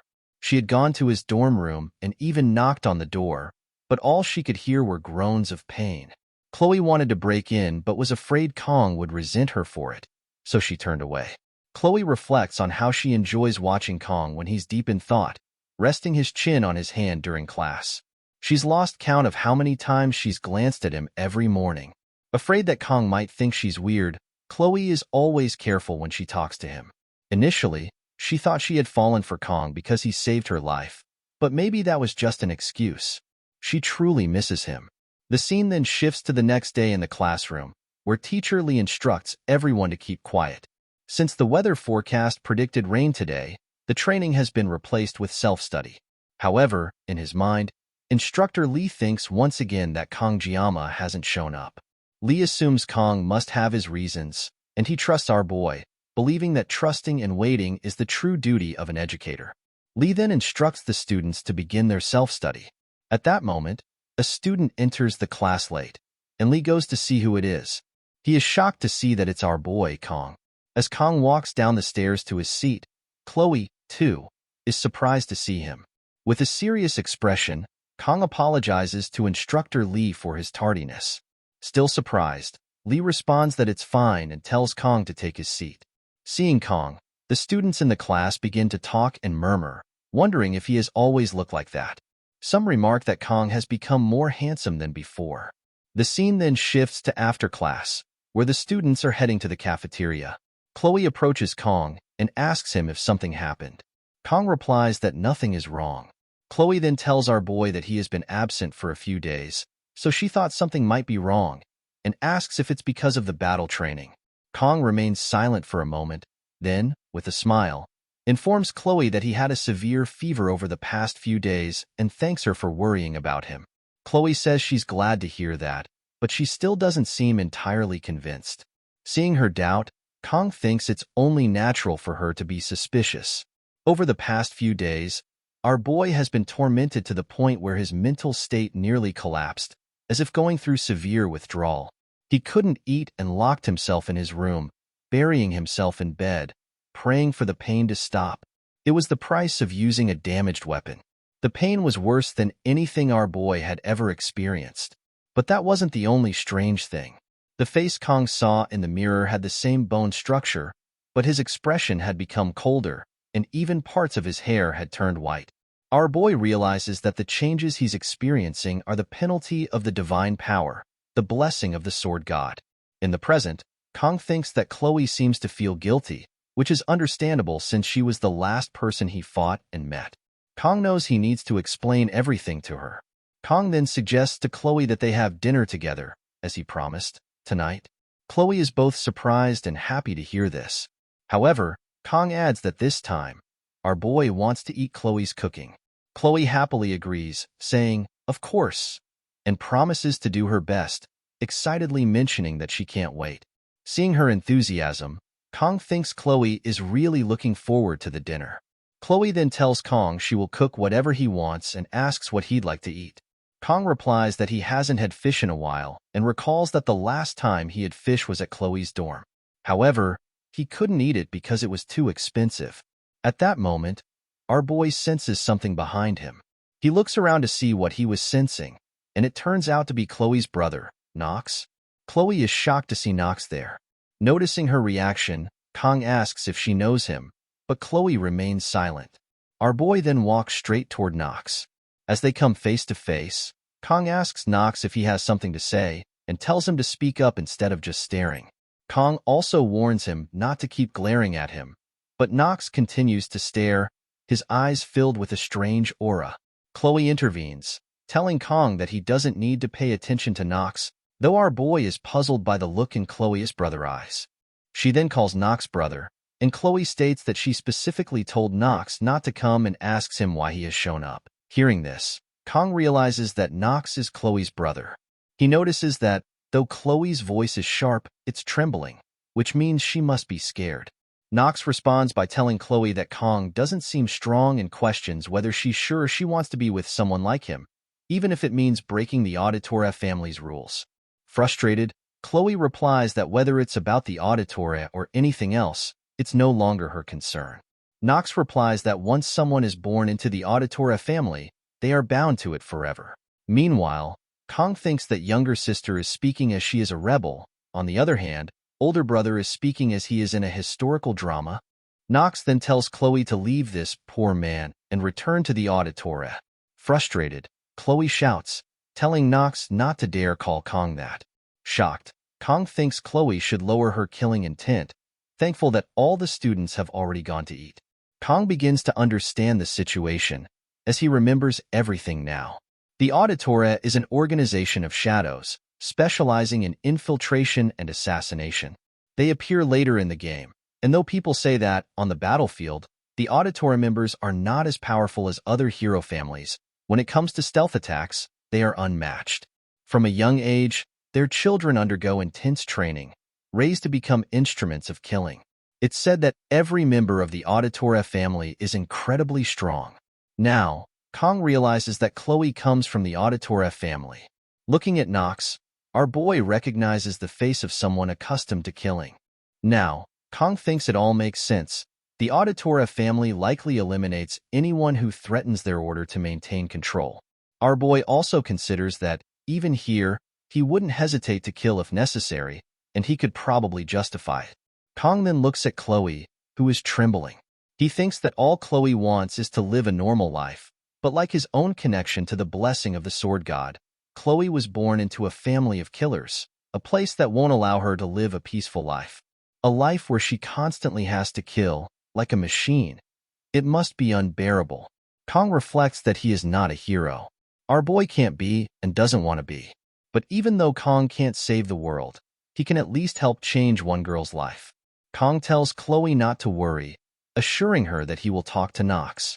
He admits to himself that, despite everything, he hopes the blessing of good intentions stays with him, as it's more than just a curse. This power won't allow Kong to lose. In the end, Kong realizes he has come full circle. Despite his efforts to escape the sword god's blessing, he can't run from it. Kong recalls a line from a comic that said, "There is no comfort in the place someone runs to," which Kong finds to be profoundly true. He realizes that if he can't escape, he might as well push forward. After all, our boy's name is Kongjiyama, geometry meaning sword, and ma meaning demon. Kong moves forward and tells Knox to follow him, as he intends to take him down. The scene then shifts to the faculty office, where Instructor Lee is sitting, deep in thought. He senses something strange about Kong, noticing that his face seemed devoid of all emotion. Suddenly, Instructor Lee receives a call informing him that a student has requested access to the subspace. Shocked, Lee asks for the student's identity and their opponent. He falls silent when he hears that the student requesting to enter the subspace is Kongjiyama, and his opponent is Knox Auditoria. The scene shifts to a room where our boy sits alone. Kong reflects that there are still 15 minutes before the subspace duel begins. He thought the process would be more complicated, but everything went smoothly. Kong then remembers the media's warning to be cautious if he's serious about this duel. Even though subspace doesn't affect reality and no physical damage carries over, the mental toll remains. Still, Kong thinks that as long as our boy wins, that's all that matters. Kong can hear the noise from the waiting room and understands that watching a fight is exciting, but he didn't expect the atmosphere to be this lively. He also reflects on how, in the past, he used to try to remain unassuming, but now it feels like all of that effort was pointless. Next to him, Chloe sits worried and crying. Seeing her, Kong thinks that she must be blaming herself. He gently tells Chloe not to worry, reassuring her that it's not her fault.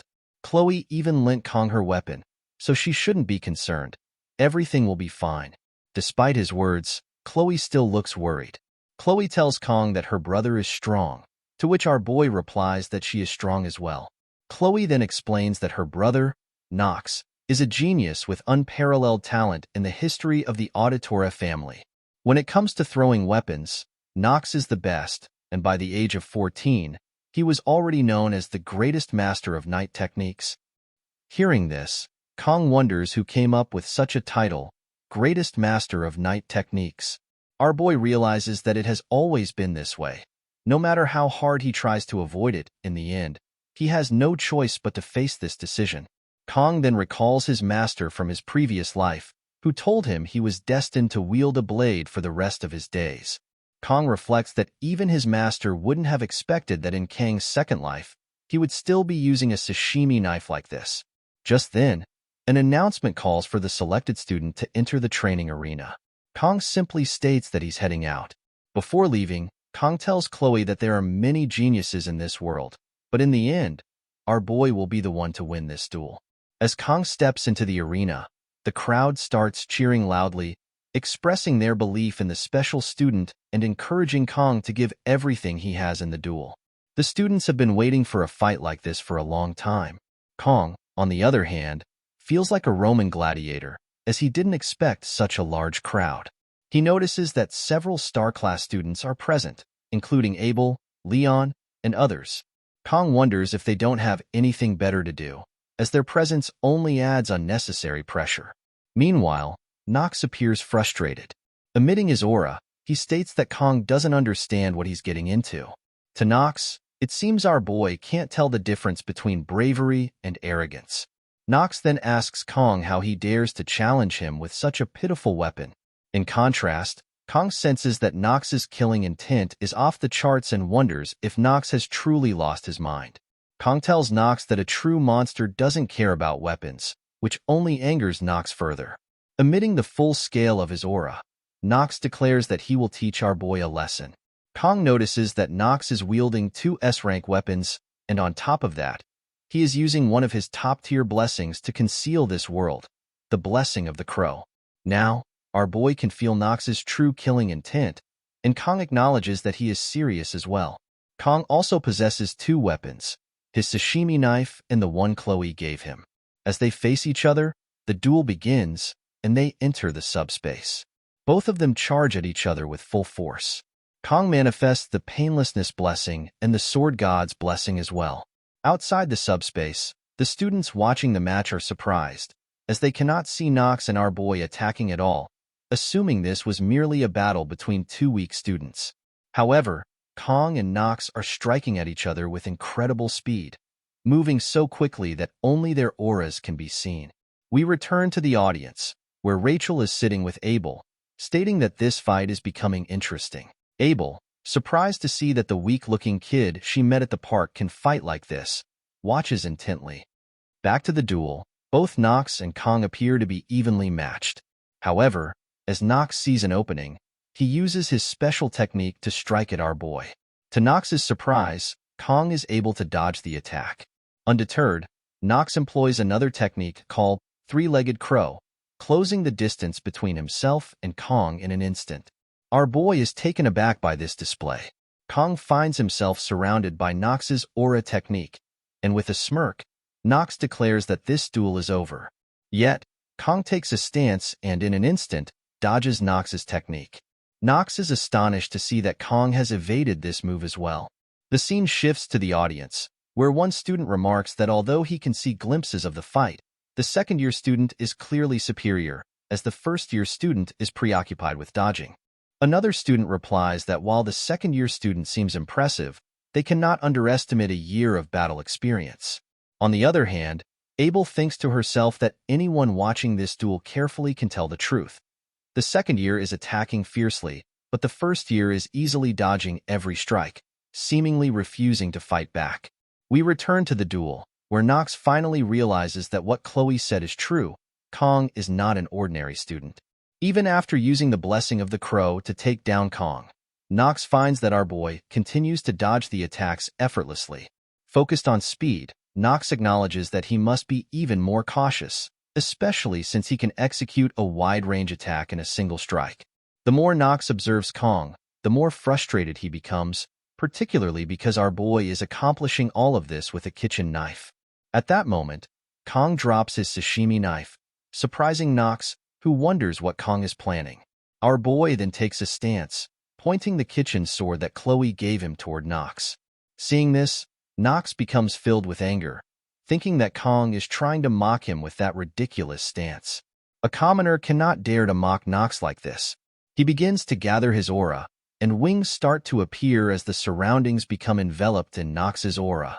As Nox prepares to strike at our boy, Kong charges forward in an instant and strikes Nox directly, catching him off guard and preventing any movement.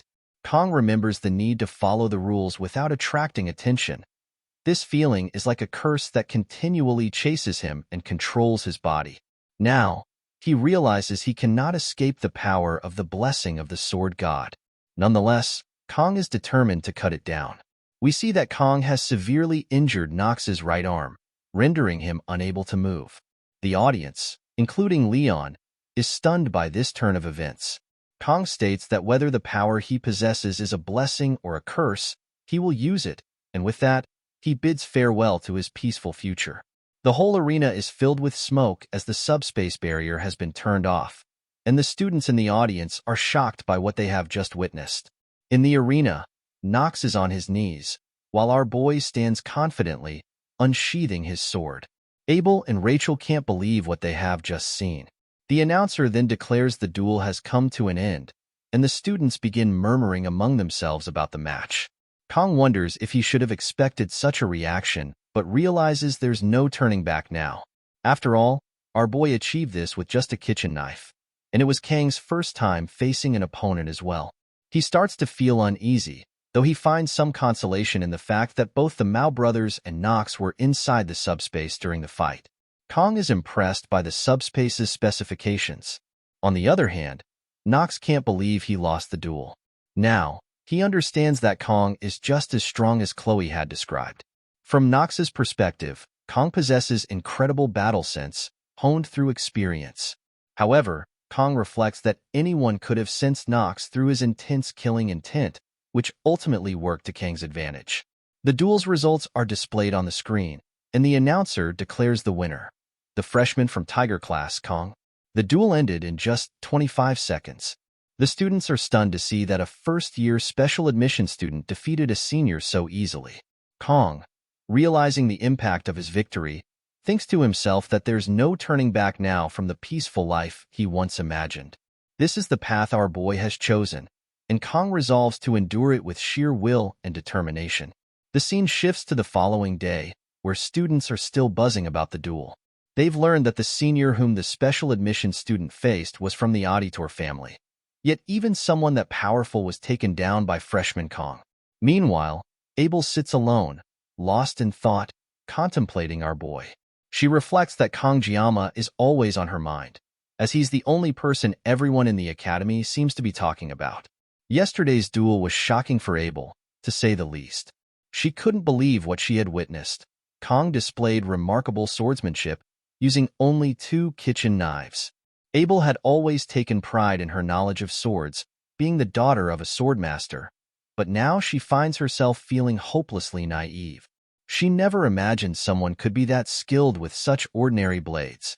Abel's thoughts shift, and she realizes that she is still curious about the person who had defeated her. She wants to know who they are, driven by the desire to defeat them next time. Then, She remembers her grandfather mentioning that the top student this year wasn't from her classroom. Connecting the dots, Abel concludes that it might have been Kong. Anger rises within her as she considers the possibility, and what's even more frustrating is that our boy is actually stronger than her.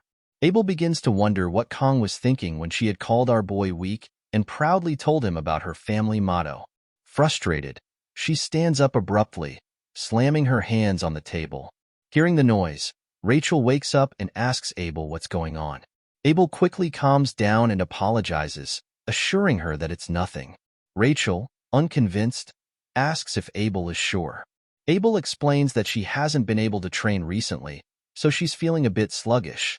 As a true friend, Rachel probes further, asking what's really going on and pointing out that something seems off about Abel's expression. Abel pretends not to understand, but Rachel presses her, teasing that maybe Abel is just hungry. Abel denies this, so Rachel jokes, asking if she left her equipment at home. Abel replies no. Then, Rachel playfully asks if Abel is having boy trouble, catching Abel off guard.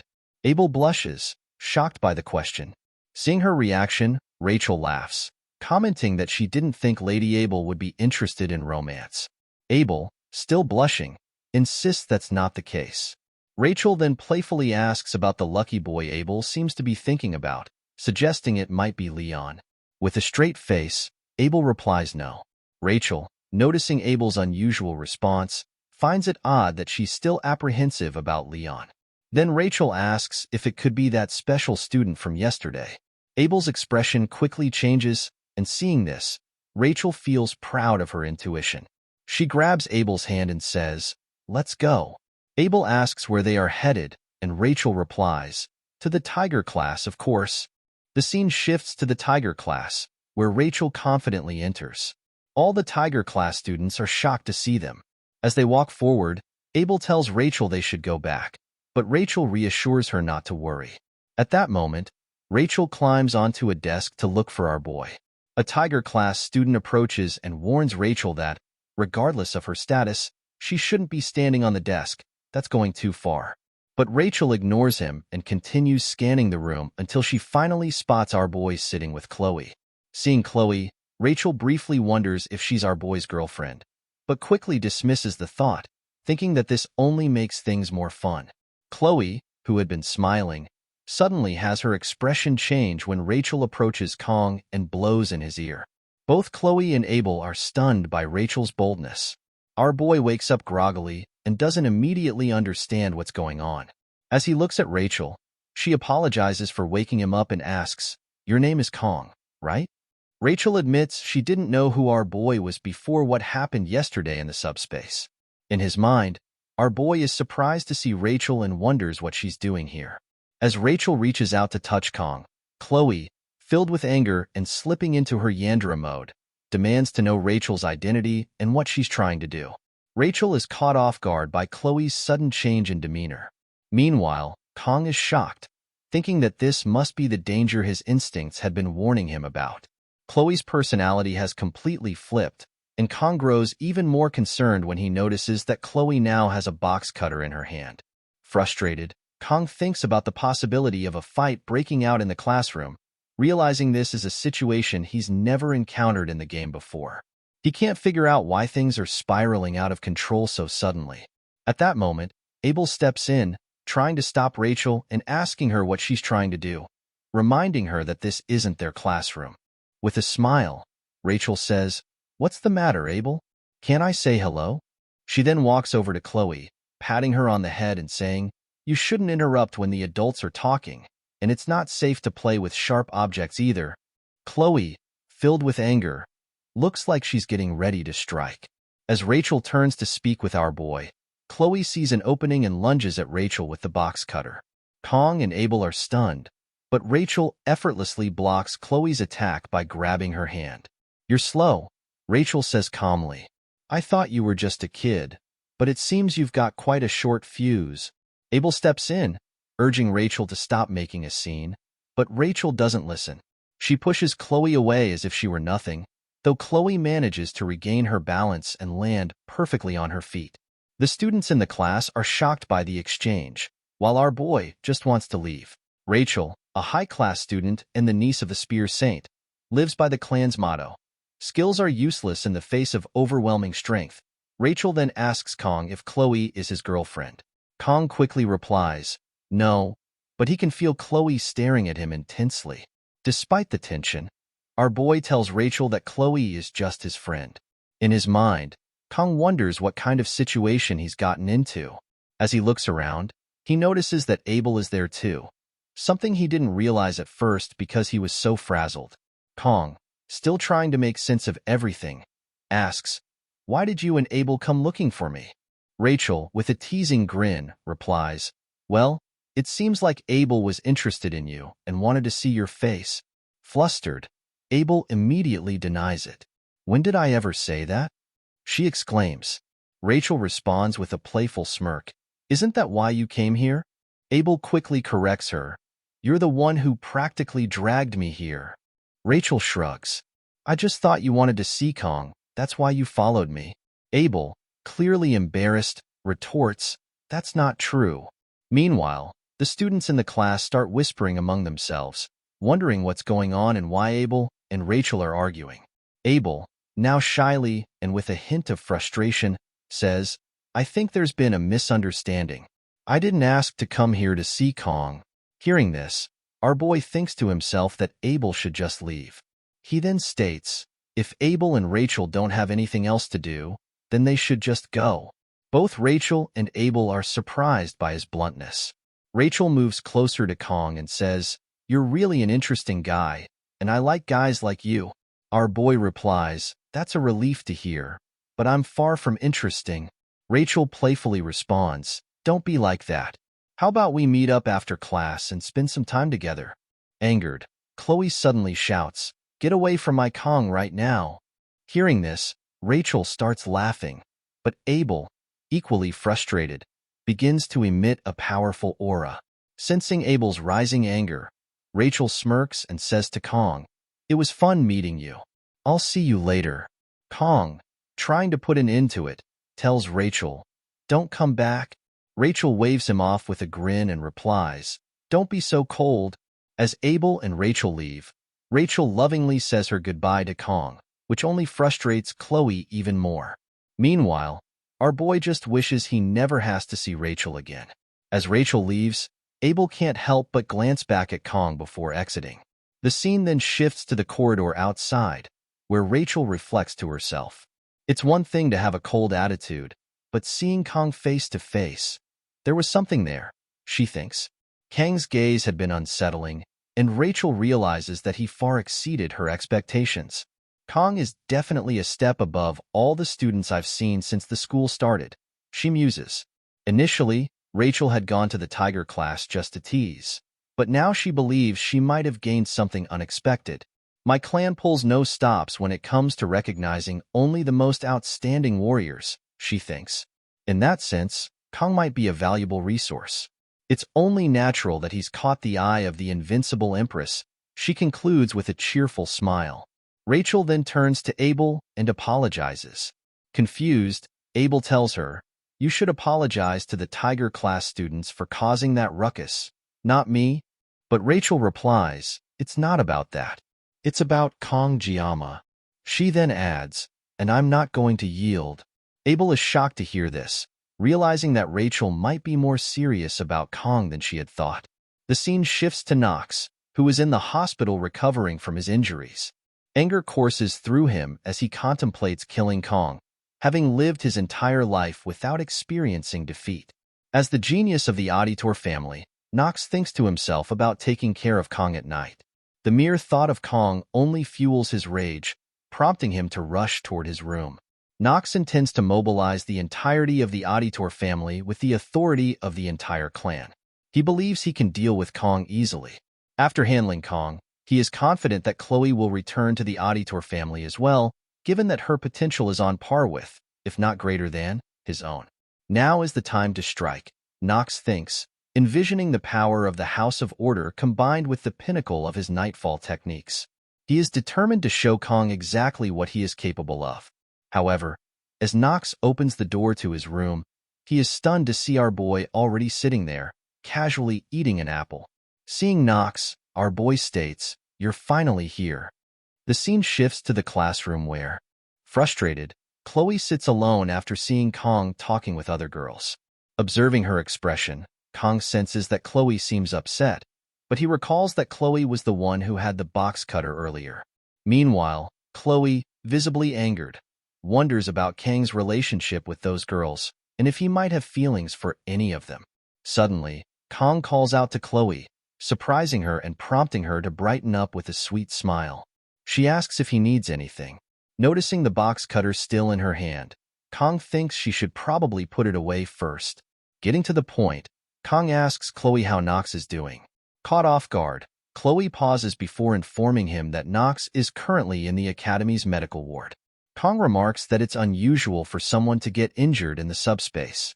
Chloe replies that she hasn't actually visited Nox yet, so she doesn't know much, but mentions that she heard Nox was admitted despite having no visible injuries. She assures Kong that it should be fine and there's no need for him to worry. In his thoughts, Kong reflects that while it's true he defeated Nox, however, Kong doesn't believe that Nox is so weak as to be traumatized. He hopes that Nox isn't planning anything drastic. Kong then pats Chloe on the head, asking if she can tell him where Nox's room is, knowing this is the best way to handle her Yandere tendencies. In the present, Nox is stunned to see Kong sitting in his hospital room. Kong asks if he can eat the apple nearby, though he's already halfway through it. He then remarks on the wealth of the Auditor family for providing such a spacious room for one person. Surprised, Nox asks how Kong got into the ward, only to freeze when he sees Kong reaching for a knife. Nox wonders if Kong is there to finish what he started, but to his surprise, Kong merely picks up the knife and begins peeling the apple with impressive skill. Confused, Nox watches as Kong neatly slices the apple and places it on the table for him. Before leaving, Kong casually advises Nox that if he has trouble digesting regular food, he should stick to eating fruit. Frustrated, Nox thinks he could take down Kong right here and now by catching him off guard. However, Kong calmly warns Nox that if he even thinks about revenge, he himself will eliminate the entire Auditor family. Shocked and frightened, Nox collapses to the ground. Outside, Kong reflects that Nox is now little more than a candle that could be snuffed out at any moment. It seems his will has been completely shattered. Kang's bold intimidation worked well, especially considering that the Auditor family is one of the world's most formidable assassin groups. While Kong knows he couldn't take on an entire clan, he figures he could manage around 10 people in 30 seconds if necessary, though he'd rather avoid that scenario entirely. Looking up at the sky, Kong feels as though he's standing in the eye of a strange storm. He thinks that he's slowly getting accustomed to life in this world. As long as Nox doesn't stir up any more trouble, Kong no longer needs to worry about him. However, our boy has another issue to handle. The girl Kong most wants to avoid, Rachel. Kong has no intention of getting involved with her, as in the original game. Rachel approaches the main character first but is later attacked after the main heroine, Abel. Kong thinks he needs to take things slowly, especially with midterms approaching, for which he needs to be prepared. Checking his phone, Kong states that he's going to take this seriously, as a reward is a reward, and this time it's Murasame, a weapon he desperately needs to fight effectively for more than 30 seconds. Kong then schedules the midterm date on his phone. This test involves subduing a demonic monster in groups of 5, regardless of class. The Academy places heavy emphasis on teamwork, believing that while individual skill is important, trust in comrades is even more crucial on the battlefield. Although Kong finds this setup test annoying, he's fine with it as long as he finds the right teammates to carry him through. The monster featured in this test is a deer-ant creature, the merman, a particularly foul-looking beast, even in the game. Now, Kong is about to see this monster face to face. Although our boy has worked with fish all his life, he feels uneasy about encountering this creature in real life. Kong muses that if these monsters were mermaids, at least they'd be easier on the eyes. Sitting on a bench, then he recalls that mermaids are considered demonic humans in this world and are part of the demon forces. Demonic humans are far more dangerous than demonic monsters, but thankfully, students only have to deal with the merman, sparing them from facing demonic humans. Kong reflects that it has already been a month since he arrived here, and he finds the nights in this world surprisingly peaceful. Speaking of peace, it has been 700 years since humans and demons swore a truce. However, just as human history isn't free from war, this world has also seen many conflicts, both large and small. For example, Yasmin, the commander of the 6th Legion, once claimed he would revive the commander of the 1st Legion, crossing the line of the armistice. After a week of battle, humanity emerged victorious, and the 7 heroes were born. Although 3 heroes fell, neither faction wished to escalate the conflict further, and peace has continued to this very day. Looking up at the sky, our boy reflects, so this is peace. The more Kong thinks about it, he wonders if Awakens, the one who sealed the 1st Legion commander alone, was even human. Checking his phone calendar, Kong notes that humanity has only 3 years left until the 2nd Human-Demon War, where even the Demon King will be a fighter. Our boy realizes that worrying about this won't change anything. Instead, he should focus on his midterms. However, he finds it irritating since he still needs to find teammates, and he has no friends at all. Just then, Kong realizes he's now the most famous student at the academy. If I can use this to my advantage, he thinks, won't that solve the problem? Living quietly for 3 years seems impossible anyway, so Kong intends to form a strong group and ace his midterms.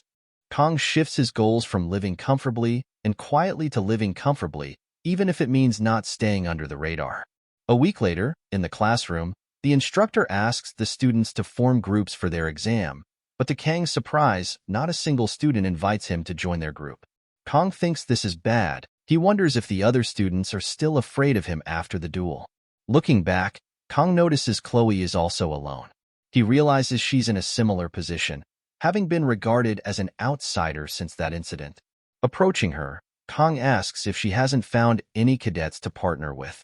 Chloe confirms that she's still alone. Concerned, Kong inquires if she's okay, mentioning that he's used to this, but she used to have friends.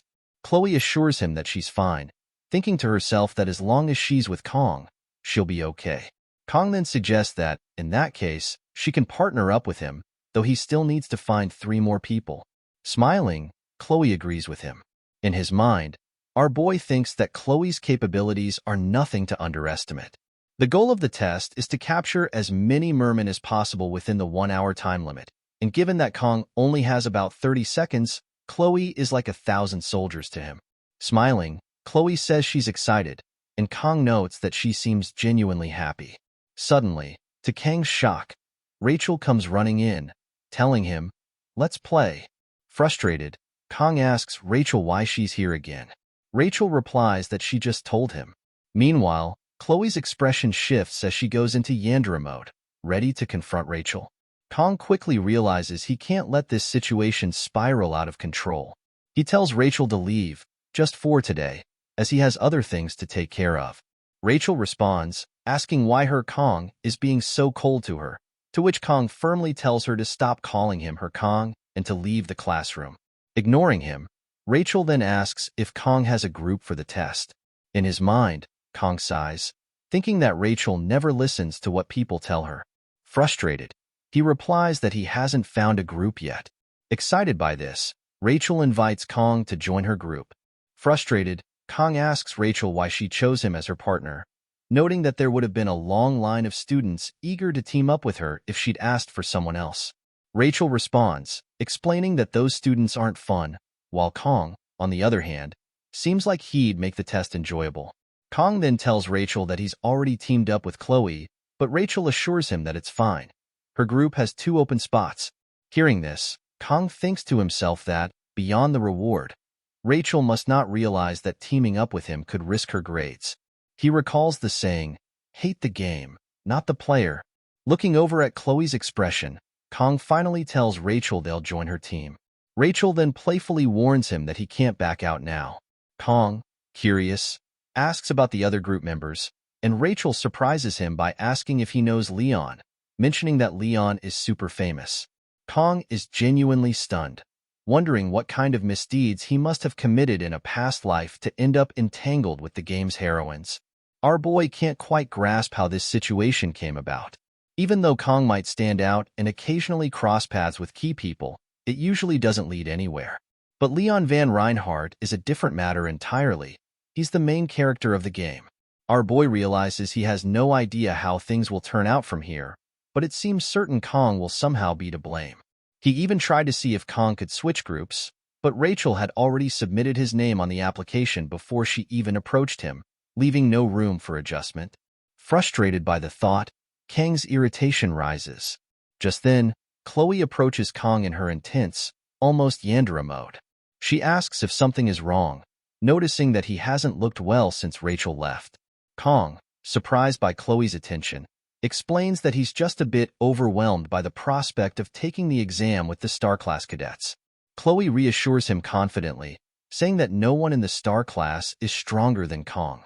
Kong thanks her, thinking to himself that he was the one who asked Chloe to team up with him in the first place.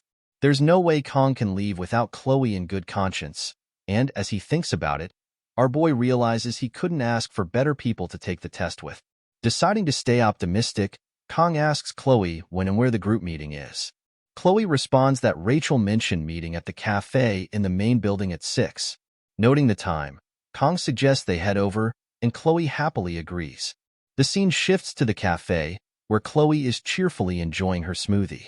Meanwhile, Kong is shocked to discover that Chloe's smoothie cost 50,000 won. He thinks to himself that the only drink under 10,000 won was a coffee, so our boy ordered it, but it tastes terrible. Since this cafe is run by an outside company, faculty cards don't work here, and Kong decides he won't be coming back often. A few moments later, Rachel arrives with the rest of the team. She apologizes for being late, and Kong recognizes Leon but not the other members. Leon approaches him, extending his hand and warmly saying it's nice to meet Kong.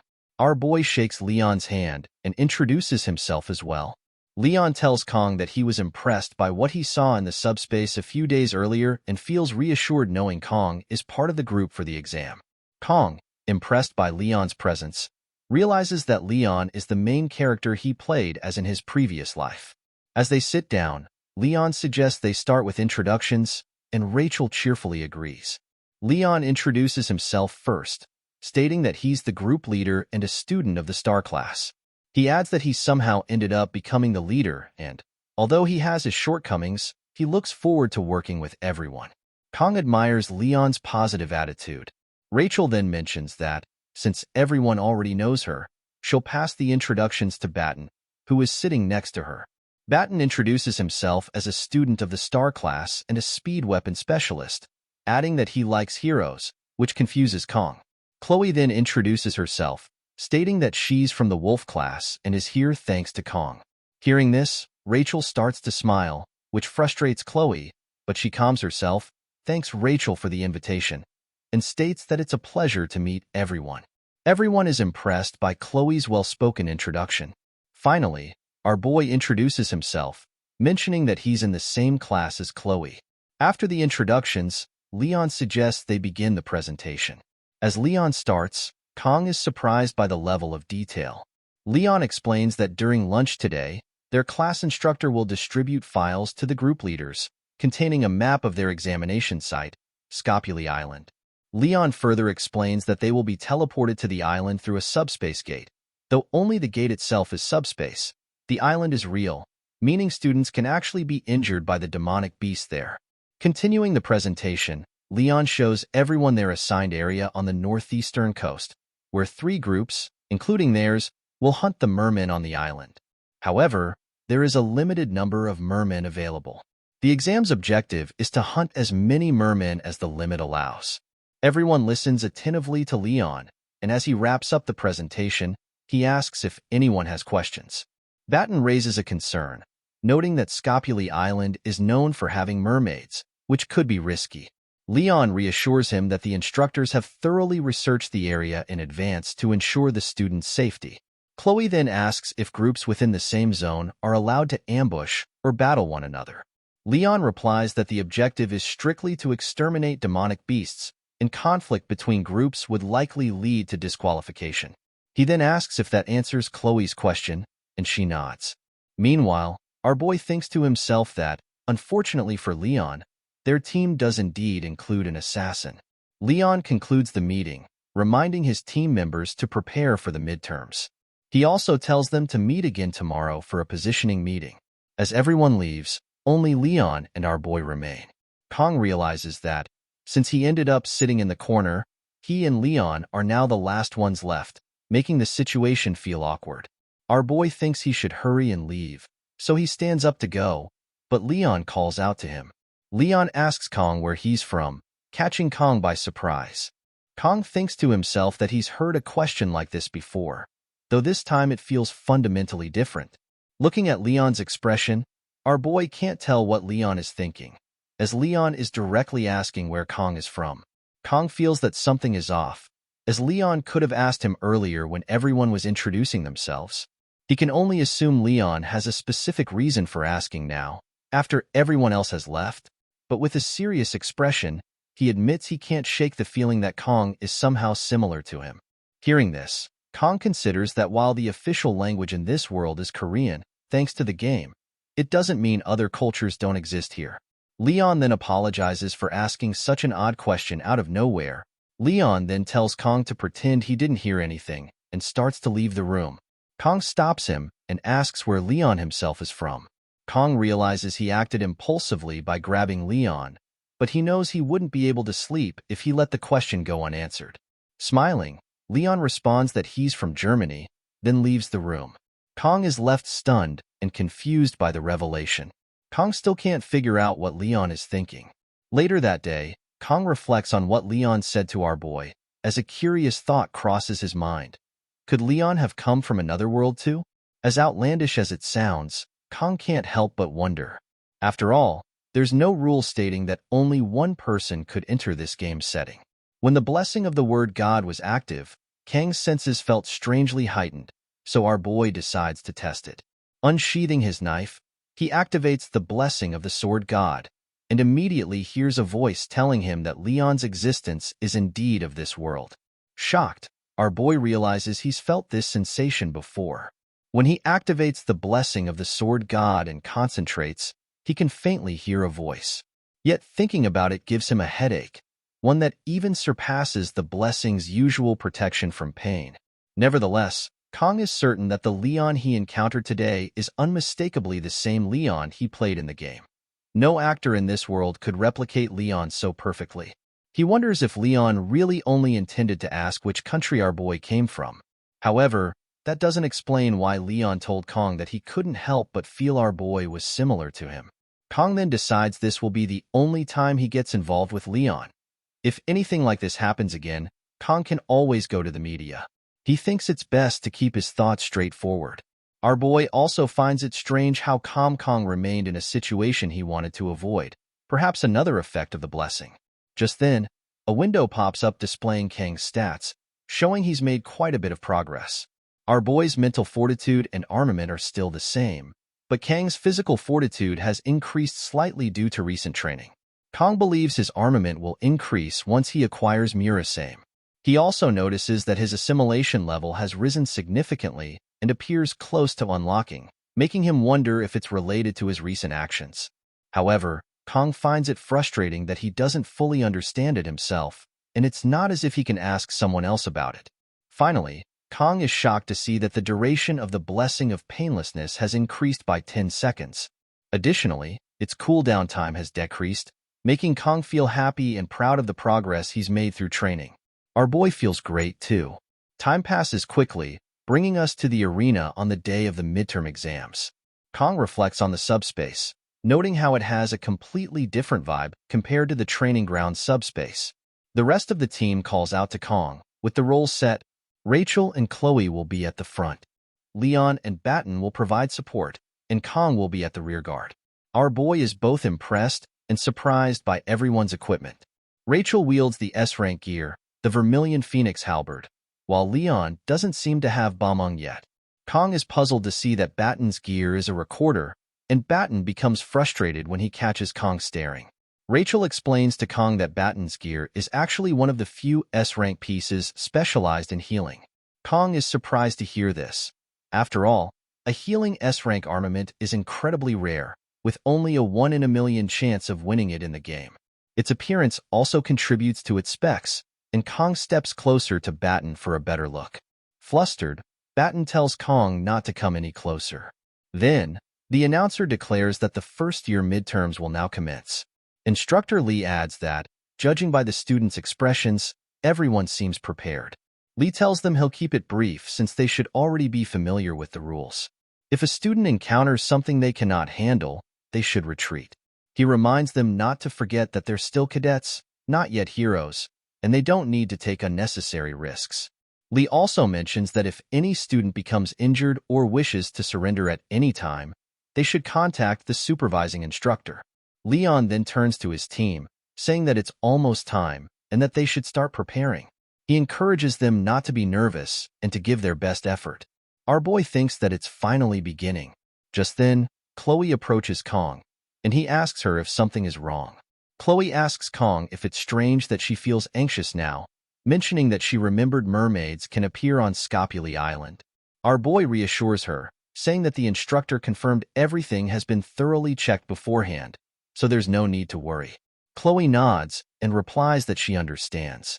In his mind, Kong recalls that back in Sicily, mermaid sightings were frequent and often caused significant damage. Although humanity has a truce with demonic beings and they are rarely seen outside dungeons, the persistence of these rumors suggests that the conditions for mermaid appearances are still not fully understood. At that moment, Instructor Lee instructs the students to get ready to enter the subspace. Kong pats Chloe's head, telling her not to worry. In her mind, Chloe feels reassured, thinking she has nothing to fear with Kong by her side. As they enter the subspace, Chloe looks around in confusion. Kong calls to her, reminding her to stay focused. Meanwhile, Leon realizes he's unable to contact the supervising instructor, and he and his team members find themselves in a cave with no connection.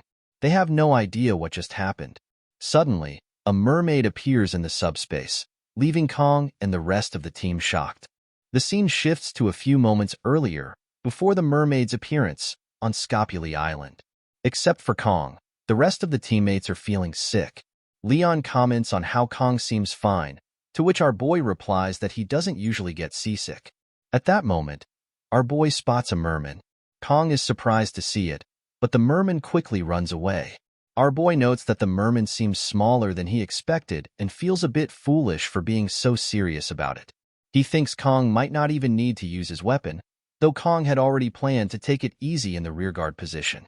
Leon informs Kong that once they reach their assigned area, there will be fully grown mermen, which are nothing like the smaller ones they've just seen. Leon adds that their first priority should be to head to the location Chloe went to scout. They move deeper into the forest, with Leon warning everyone to stay alert. Suddenly, Chloe appears, returning from her scouting mission. Leaping from tree to tree, she lands right in front of our boy. Kong is startled by her sudden entrance and asks if she had been climbing trees on her way back. Chloe confirms, explaining that it was the best way to avoid being noticed. Leon asks Chloe about the situation ahead. Chloe reports that approximately 500 meters ahead, there is a cave. As the group moves forward and spots the cave, Leon senses and estimates that there are about 50 to 60 mermen inside. Our boy thinks to himself that if they hunt these mermen down, their team will almost certainly secure first place in the midterms. However, he also considers the risks. For the leader, ensuring the safety of the team is just as important. Injuries could occur, and Kong and the others might end up trapped in the cave with no means of outside communication. Should the team take the risk or opt for a safer detour elsewhere? The decision ultimately rests with Leon, the team leader. The scene then shifts to a few days earlier. Leon is briefing the team and tells Chloe he will rely on her to scout the area when they land on the island. He adds that Batten will handle the healing with his blessing. Hearing this, our boy remarks that he still finds it interesting that Batten is a healer. Frustrated, Batten snaps at Kong to stop talking nonsense. Leon then assigns Kong to guard the rear against any potential threats. Our boy reflects that he seems to have gotten the easiest job. Leon further explains that he will lead everyone from the center, emphasizing that the team cannot just rush in recklessly. He assures them that he will join the offense if the situation calls for it. At that moment, Rachel asks Leon about her role. Leon confidently replies that she will be the one to face the mermen head-on and take down as many as she can. Leon expresses his trust in Rachel's abilities, believing she is more than capable of handling the task. Returning to the present, Kong observes Leon's expression and realizes that Leon has made his decision. Leon calls for Rachel. Responding immediately, Rachel hurls her spear at the cave with incredible strength and speed, taking down several mermen in a single strike. Without hesitation, she charges into the cave, retrieving her spear and continuing to take down the mermen in her path. Meanwhile, Batten uses his spell to heal Rachel and restore her stamina. As all the remaining mermen rush toward her at once, Rachel remains undeterred. With a smile on her face, she effortlessly takes down approximately 25 mermen on her own. She marvels at her own blessing, thinking about how incredible it is. On the other hand, Kong and the others are astonished by Rachel's display of strength. Seeing this, Chloe unsheathes her sword, ready to join the fray. Aura begins to emanate from Chloe's sword as she activates her blessing of a cat. In an instant, with a single strike, Chloe takes down several mermen. The remaining mermen attempt to retaliate, but she easily dispatches them as well. Meanwhile, on one side of the cave, Rachel is relentlessly taking down the mermen she encounters, while Chloe does the same on the opposite side. As the two approach each other, Kong and Leon grow concerned, fearing that neither of them will stop in time and that they might collide. Just as Rachel and Chloe draw closer, a huge merman appears and attacks. However, the two of them, using their blessings in unison, swiftly take down the large merman. Afterward, Rachel comments that Chloe seems a little faster than before. Chloe, with a serious expression, retorts that she was the one who took down the merman. With that, Rachel and Chloe move to opposite sides once again. Our boy feels relieved to see the situation resolve without any issues. Leon, having taken down a few mermen himself, remarks to Kong that it seemed like Kong was worried about those two. Our boy replies that it turns out his concern was unnecessary. Leon and his team successfully take down all 60 mermen. Leon then tells our boy to have more trust in his teammates. With everything settled, Leon suggests they move on. Watching him, our boy reflects on Leon's decisiveness and leadership, noting that these qualities form the solid backbone of the team. He realizes that Leon is truly irreplaceable, and his presence here feels undeniably real. As Kong wonders if Leon might casually ask where our boy is from, a sudden strike hits Leon from behind, catching everyone off guard. Shocked, the team turns to see that the attacker is a demon mermaid. Rachel, stunned, questions what a mermaid is doing here. Equally shaken, our boy recalls thinking earlier that everything had been going too smoothly. Now, faced with the dire situation, Kong must decide whether the team should run or fight. He knows that attempting to flee with an injured Leon could result in the entire team being taken down. Rachel urgently tells Kong to try contacting the instructor about the mermaid. However, our boy realizes that with all communication cut off from the outside, alerting the teachers might only cause them to panic even more. Kong states that it seems he is the only one still clear-headed. Taking charge, he orders Batten to focus his healing blessing on Leon. Kong then instructs Chloe to leave the cave, alert the nearby cadets to evacuate, and call for the instructors. However, Chloe insists that she wants to stay and help Kong. Kong firmly explains that fleeing with Leon will be difficult, so Chloe must hurry and act before the mermen launch another attack. Reluctantly, Chloe agrees, saying she understands, and runs toward the cave's exit. After Chloe leaves, Rachel asks Kong what they should do next and whether he has a plan. Batten and Rachel, noticing Chloe's departure, question Kong about why he sent her away. Kong steps forward and calmly tells Rachel and Batten to handle the smaller mermen. Surprised, Batten asks what Kong intends to do. Our boy closes his eyes, thinking to himself that he has always disliked dealing with small fish. They require no real skill to handle. With a smile on his face, Kong unsheathes his sword, declaring that taking care of the big fish is his specialty. Our boy reflects that the protagonist fell to just one normal attack, highlighting the stark difference in strength between humans and demons. Kong knows he can't confidently claim victory, even with the blessing of the sword god. In the original game, it was nearly impossible to subdue a magic-wielding demon without a full party.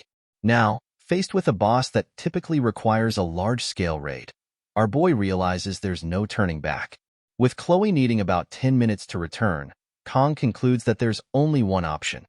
He must defeat the boss mermaid in just 40 seconds. As Kong activates the blessing of the sword god, our boy smiles, thinking it's been a while since he's gone all out. Meanwhile, Rachel continues taking down the mermen relentlessly. When several mermen attack her at once, she blocks their strikes with her spear, pushes them back, and finishes them off with a single powerful blow. However, her fatigue is starting to show. Batten, noticing Rachel's exhaustion, wishes he could assist her, but healing Leon is already pushing him to his limits. While Leon's wound is severe and healing slowly, it is recovering nonetheless. Batten, recalling Kang's absurd strength from their subspace duel, struggles to believe that Kong is facing the demon mermaid alone. Just watching the fight fills Batten with fear. Although it's late, Batten wonders if he should try to stop Kong. Meanwhile, the demon mermaid launches a strike at Kong. Kong swiftly dodges the attack and charges forward. Our boy analyzes the situation, noting that the mermaid appears to be a demonoid specializing in long-distance magic attacks with water properties. While Kong doesn't know magic, our boy thinks to himself, a mermaid is just a fish after all. Our boy then leaps into the air, closing the distance between him and the mermaid. As Kong strikes, the mermaid manages to dodge his attack and head straight for Batten. Batten is stunned as he sees the mermaid charging toward him. At the last moment, our boy steps in, striking the mermaid with his knife. The attack lands, but the strike is too shallow to inflict any real damage. Wasting no time, Kong charges forward again, but the mermaid dives into the nearby pond, disappearing beneath the surface. Frustrated, Kong thinks to himself that this demon is truly a mermaid, and predicting a mermaid's movements is no easy task. Our boy observes that the mermaid is deliberately targeting those who are injured. Regardless, Kong resolves to keep his team members safe. Kong turns to Batten and asks if he's all right. Batten, both relieved and surprised, replies that he is fine. Before leaving, Kong tells Batten he's relying on him to take care of Leon and calls him a hero. Batten is taken aback, watching Kong face the mermaid alone. Hearing Kong call him a hero triggers a memory for Batten. He recalls telling Kong that justice and bravery, when sacrificed for the sake of others, and the ability to turn despair into hope are what define a hero. Yet, despite enrolling in the world's best hero training school, Batten hasn't encountered anyone who embodies these qualities, not even among the elite dragon class. Batten reflects that this is why he joined this group with Rachel. He was certain he would find the hero he was looking for in Leon. Hearing this, our boy smiles to himself, thinking that Batten might just be right. With a smile, Batten informs Kong that, sorry to say, Kong is far from being a hero in his eyes. Kong responds that even if he were one, he'd refuse the title. Returning to the present, Batten watches as Kong faces the demon mermaid alone. Despite the odds, Batten starts to believe Kong might actually have a chance of winning. The demon mermaid then unleashes a technique, summoning multiple manhwa-fish to strike at Kong. Although Kong dodges them initially, he's caught off guard when the manhwa-fish begin to follow him. Kong quickly carves a path for himself using his knives, managing to evade the manhwa-fish. However, the relentless manhwa-fish continue their pursuit.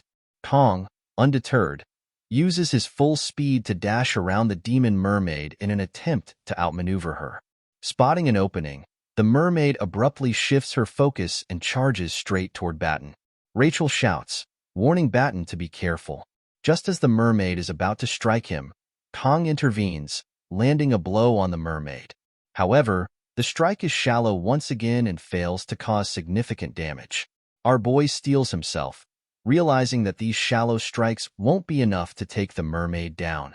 We see that the mermaid has taken some damage from Kang's strike.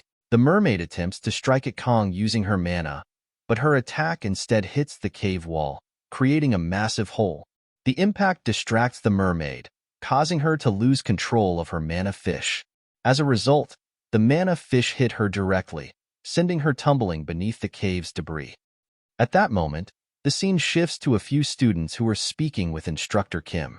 Suddenly, the two students hear a loud sound. Saki Ryojo, daughter of the Bao Saint, remarks that it sounded like a roar, while the blue-haired girl adds that she also saw a flash of light coming from the cave ahead of them, just before they found Instructor Kim. As the rain begins to fall, Saki tells the blue-haired girl that they need to get to the wounded and move quickly. With the rain pouring, the blue-haired girl realizes she likely mistook lightning and thunder for the earlier flash and roar.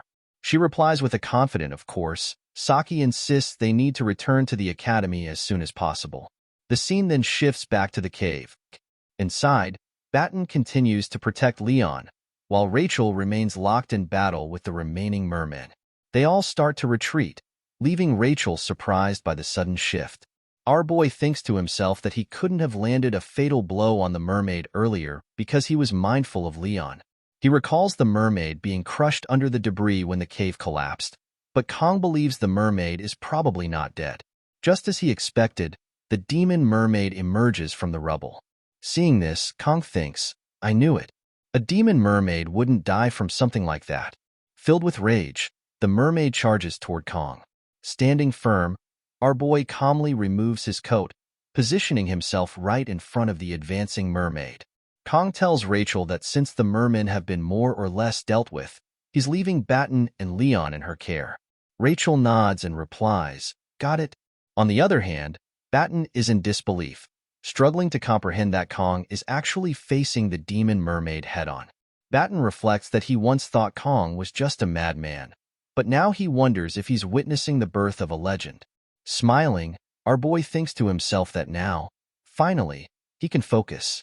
With 10 seconds to spare, Kong resolves to make up for lost time. As the mermaid closes in, Kong releases his maximum power, charging forward with the intent to destroy everything in his path. The scene shifts to Chloe, running as fast as she can. She appears exhausted but refuses to stop, pushing herself forward with unwavering determination. Using her blessing, Chloe overcomes the obstacles in her path. However, after relying on her blessing for an extended period, she begins to feel intense pain in her legs. Exhaustion sets in as her power is nearly depleted. Yet Chloe remains resolute, determined to provide even the slightest help. Despite the growing pain, Chloe continues running, recalling how our boy instructed her to contact the instructors. She thinks of Kong, whom she considers the strongest person she has ever met. Yet, Kong always found fighting burdensome, unsheathing his blade only when absolutely necessary. Chloe admired his choices, believing Kong always made the best decisions. However, the mermaid is an immensely powerful demon, and Chloe feels a surge of frustration. If only she had been stronger, she could have helped our boy. At that moment, a sudden explosion echoes from the cave. Chloe freezes, shocked at what she sees. Still, Chloe kept running, desperately searching for help and hoping that when she found someone, Kong would still be alive. Suddenly, her blessing wore off, and she nearly stumbled, but she managed to regain her balance. "I can't fall here," she thought, forcing herself to keep moving. Chloe's urgency grew as she realized she needed to find someone quickly. She began shouting, "Is anyone here? Please help." Suddenly, Chloe sensed something ahead of her. Though her senses were dulled from exhaustion, she strained to identify it. She suspected it might be mermen. Frustrated but resolute, Chloe steadied herself and prepared to strike. Just as she was about to attack, she saw it wasn't mermen. It was Abel with her team. Relief flooded her as she passed Abel in a daze, thinking, finally, a person. But Chloe was too exhausted. She collapsed to the ground, completely drained. Abel, startled to see her in such a state, listened as her team speculated about a possible ambush. However, Abel silenced them, recognizing Chloe immediately. With great effort, Chloe managed to say, "Please, help Kong." Then, she collapsed unconscious in front of Abel. The scene shifts to the cave, where Batten reflects, wondering if there will ever be another day as astonishing as this. Watching Kong, Batten thinks to himself that Kong resembles an extraordinarily skilled swordsman. Kong isn't merely fighting the mermaid demon. Our boy is completely overwhelming it. Batten is certain that the scene unfolding before him will be etched into his memory for the rest of his life. Unlike the swift movements our boy displayed during the subspace duel, Kong now relies on precise, calculated, and lightning-fast techniques. With unmatched skill, our boy deflects the mermaid's strikes and closes the distance, delivering a decisive blow. A clean hit lands on the mermaid, leaving both Batten and Rachel utterly stunned. Batten thinks that even Rachel, successor of the Spear clan and someone who grew up among the strongest warriors, has likely never witnessed anything of this caliber. For the first time, Batten feels that the mermaid might actually be defeated. However, Rachel suddenly shouts a warning, telling Batten to be careful. Acting swiftly, she pushes Batten aside, and together they narrowly evade the mermaid's retaliatory strike. Rachel tells Batten to stay alert, snapping, "Do you want to die?" The mermaid's strike has caused a massive hole in the cave wall. Seeing this, Batten realizes he had momentarily forgotten the danger of their situation, mesmerized by how surreal the scene was. Their opponent is a demonoid capable of wielding powerful magic. Batten reflects that a blade against magic is already a poor matchup. What if the mermaid uses a spell that cannot be countered? Meanwhile, our boy stands firm, facing the mermaid after dodging her last strike.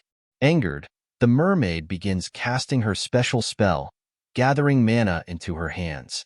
She unleashes a barrage of mana bullets, aiming them at Kong from all directions to prevent him from dodging. Reacting swiftly, our boy rushes in another direction, but the bullets continue to pursue him relentlessly.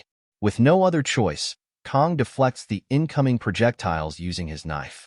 During this exchange, he notices that his blade is coated in poison. Seizing the opportunity, Kong employs a precise technique to strike the mermaid with the poison knife, catching her off guard. Wasting no time, Kong closes the distance and goes for the final, decisive blow. The mermaid summons Merman to block Kang's strike, shocking our boy. Seizing the opening, the mermaid gathers mana, preparing to unleash a powerful attack on Kong. Alarmed, Batten and Rachel shout, urging Kong to move away. However, caught off guard, Kong realizes he cannot evade the incoming strike. Just as the mermaid's attack is about to land, Kong fully channels the blessing of the sword god. One of our boy's eyes turns black, signaling the awakening of his newfound power. In an instant, Kong finds himself standing in a serene pond under a clear sky, confused about where he is. Suddenly, a bright light approaches him, accompanied by a voice. The voice asks Kong a question, "Did you slice?" Kong, surprised but resolute, replies, "I did." At that moment, Kong fully masters the blessing of the sword god. Empowered by this realization, Kong grabs his knife, and with a single, decisive strike, he takes down the mermaid, severing the magic of the demonoid entirely. We see our boy standing victorious against the mermaid. Batten and Rachel are stunned to witness a freshman single-handedly defeat a demonoid. Shortly after, Kong, injured from the battle, collapses to the ground. Seeing this, Rachel rushes over to check on him. Meanwhile, Batten feels a sense of relief knowing that Leon is unharmed. At that moment, Batten senses movement near the entrance of the cave. Initially, he worries that the merman who had fled earlier might have returned, but he is relieved to see that it's Abel and her team. Abel and her team are shocked to find a mermaid's remains in the cave and begin to wonder what transpired there. Abel grows visibly frustrated upon seeing Rachel embracing Kong, questioning why Rachel is so close to him. Her gaze shifts to Leon, and she thinks to herself how the team looks as though they've been to the brink of death, yet the leader appears unscathed. Abel reflects on Leon's seemingly absurd luck. She informs Leon that she has contacted the academy and that instructors are expected to arrive within an hour. Finally, Abel demands an explanation for what happened in the cave. Batten replies that the so-called idiot instructors who explored this island earlier must have overlooked something, which he finds laughable. Abel acknowledges his frustration and tells him she understands, but insists that Batten should now explain. Batten, in turn, asks if Abel is ordering him around. Abel sighs and retorts that Batten always interprets things so oddly. What she said was merely a request. Batten smirks and remarks that it's not like Abel would believe him anyway. Still, he urges her to listen, claiming that explaining things is one of his specialties. Abel listens as Batten recounts the events. A mermaid appeared out of nowhere, and Kong single-handedly defeated it. Abel raises an eyebrow, questioning the plausibility of the story, but Batten affirms that's exactly what happened. As Abel reflects, she finds it hard to believe. A freshman from the academy defeating a demonoid on his own sounds more like a tale from her grandfather's bedtime stories than reality. Yet, as absurd as it seems, the evidence suggests it's true. After all, why would they fabricate such a story? It feels like something straight out of legend. Abel then recalls her lineage, a descendant of the famed hero Baylor Joaquin and his disciple, Aaron Nibelung. Abel's radiant roots have granted her a special class since birth, in other words, a noble bloodline. Nevertheless, Abel has worked tirelessly to ensure she isn't overshadowed by her heritage. Through her relentless effort, her talents have flourished, propelling her to where she stands today. However, when it comes to Kongjioma, Abel can't help but find the disparity between their skills almost absurd. At first, she experienced a swirl of emotions: fear, dread, and admiration. Perhaps, Abel thinks, she has been just an ordinary person all along. Shaking off these thoughts, she instructs her teammate to use her healing blessing on Kong. As her teammate channels the blessing into our boy, Abel observes him. Despite being battered and on the brink of death, Kong, someone her own age, fought a demonoid alone and emerged victorious. The thought frustrates her deeply. Batten, breaking the silence, reminds Abel that she mentioned contacting the academy earlier. Abel confirms this. Batten then suggests that, for now, it might be wiser not to disclose the full details of what happened to the instructors. Abel, surprised, asks why he would suggest such a thing. Batten remarks, "Didn't the instructors say they scouted this island beforehand?" Abel nods, confirming, "That's right." Batten finds it strange that despite Scopuli Island's size, a demonoid emerged from a cave so conspicuous that even cadets could easily notice it. Something doesn't add up, Batten adds, his tone skeptical. Abel grows serious as she listens. Batten continues, "It's just a guess, but..." At that moment, Leon, wearing a grave expression, interjects, "Are you suggesting there's someone from the demon faction within the academy?" Batten quickly clarifies, "That's not exactly what I'm saying, but I can't completely rule out the possibility." Abel reflects on the situation. It's undeniable that the cave is far too noticeable for cadets to have missed, just as Batten pointed out. If it weren't for Kong, Leon's group would have been wiped out by the demonoid. Still, Abel wonders how such a thing could have happened. While there have been conflicts, both major and minor, during the 700-year truce, never once had the demons dared to target cadets of Joaquin Academy. Moreover, the truce explicitly states that such an act could serve as grounds for war. The weight of this realization shocks Abel as she processes the implications. Noticing Abel's expression, Batten comments, "I know what you're thinking, but you're blowing things out of proportion." He adds, of course, "It's not a bad idea to be cautious about the possibility of a spy within the academy, but it's far too early to jump to conclusions." Leon then speaks up, "If that's the case, we need to get our stories straight. If there really is a spy, Kong will undoubtedly become a target once they hear he defeated a demonoid alone." Batten nods in agreement. "That's true, but I don't think it's right to keep this a secret, considering everything Kong has done for us." Hearing this, Abel suggests, "If that's how everyone feels, why don't we try speaking to my grandfather first?" Her words leave everyone momentarily stunned. The scene shifts to the Academy's hospital, where Kong regains consciousness in his bed. Raising a hand into the air, he mutters, "I'm alive." However, the memory of the mermaid's final attack flashes through his mind. Before it died, the mermaid had struck Kong with a magic sphere, an attack he hadn't been able to avoid. But our boy had seen it. Kong had managed to sever the mermaid's magic in two before it could burst, using his weapon with precision. He recalls the sensation vividly. It was definitely water. Kong wonders what that strange feeling was, as after activating the sword god's blessing, he experienced sensations he can't quite put into words.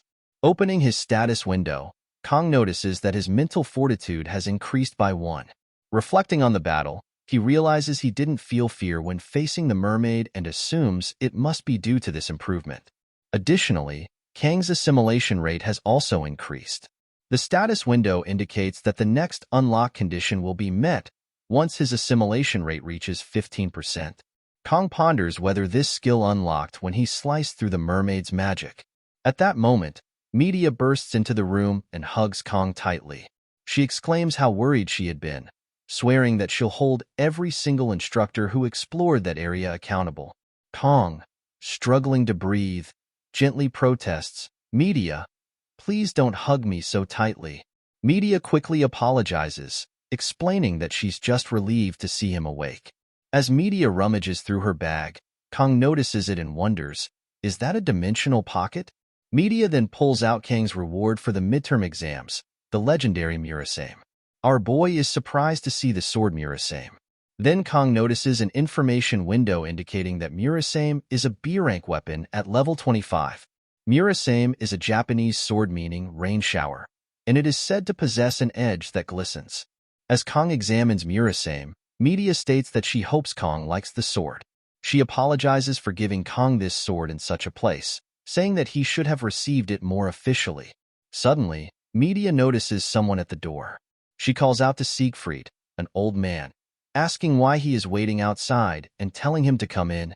Siegfried complains that he has asked Media many times not to call him that, and as he steps inside and stands in front of our boy, Media continues to argue with him. Seeing their behavior, our boy thinks that both of them are acting like children. Kong then inquires why the Sword Emperor, Siegfried, is here. Media tells Kong that Siegfried has heard everything from Kang's teammates. On behalf of Awakens Academy, Media bows and apologizes from the bottom of her heart. She states that the Academy is to blame for what happened during the midterm exams. Because of this incident, Kong, his teammates, and all the other students nearly lost their lives. Media swears on her honor as the director of Awakens Academy to uncover the truth behind the incident. Siegfried tells our boy that Kong saved the cadets. Hearing this, Kong replies that he only did what he could. Media explains that while Kang's actions were nothing short of remarkable, they need to keep this incident a secret until the full truth comes to light.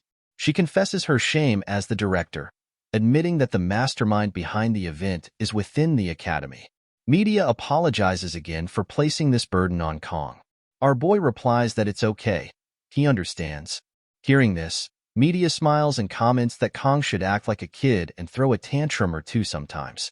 In her mind, she thinks that Kong is like an old man trapped in a teenage boy's body. The scene then shifts outside, where Media and Siegfried are walking through a corridor. Media suddenly stops and asks Siegfried if he remembers the day they first met after enrolling.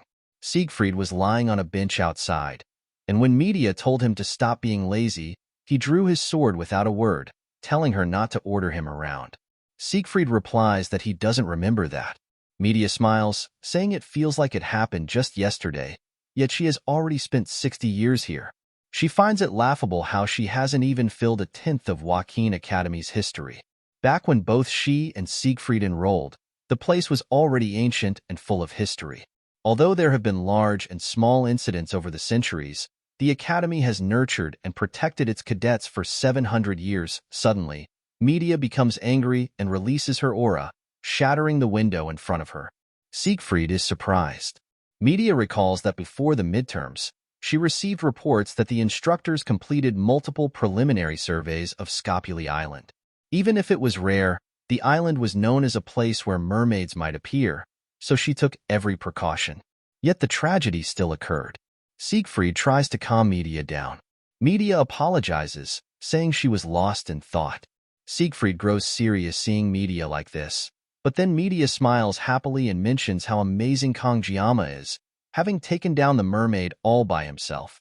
Blushing, Media asks Siegfried what he thinks of Kong. Siegfried remains silent, but in his mind he ponders Kang's natural-born talent. Siegfried has seen countless individuals hailed as the chosen ones of their era, only for their brilliance to fade. Families hungry for glory and honor throw around the word genius carelessly whenever a child shows the slightest talent. Siegfried himself forbade the use of that word, even for his granddaughter Abel. But for Kong, whose talent is so unfathomable, the word genius might truly apply. Siegfried wonders how far Kong will go once he gains more experience. Could Kong reach the heights Siegfried once dreamed of? As Siegfried walks past Media, He tells her to stay put at the academy for now.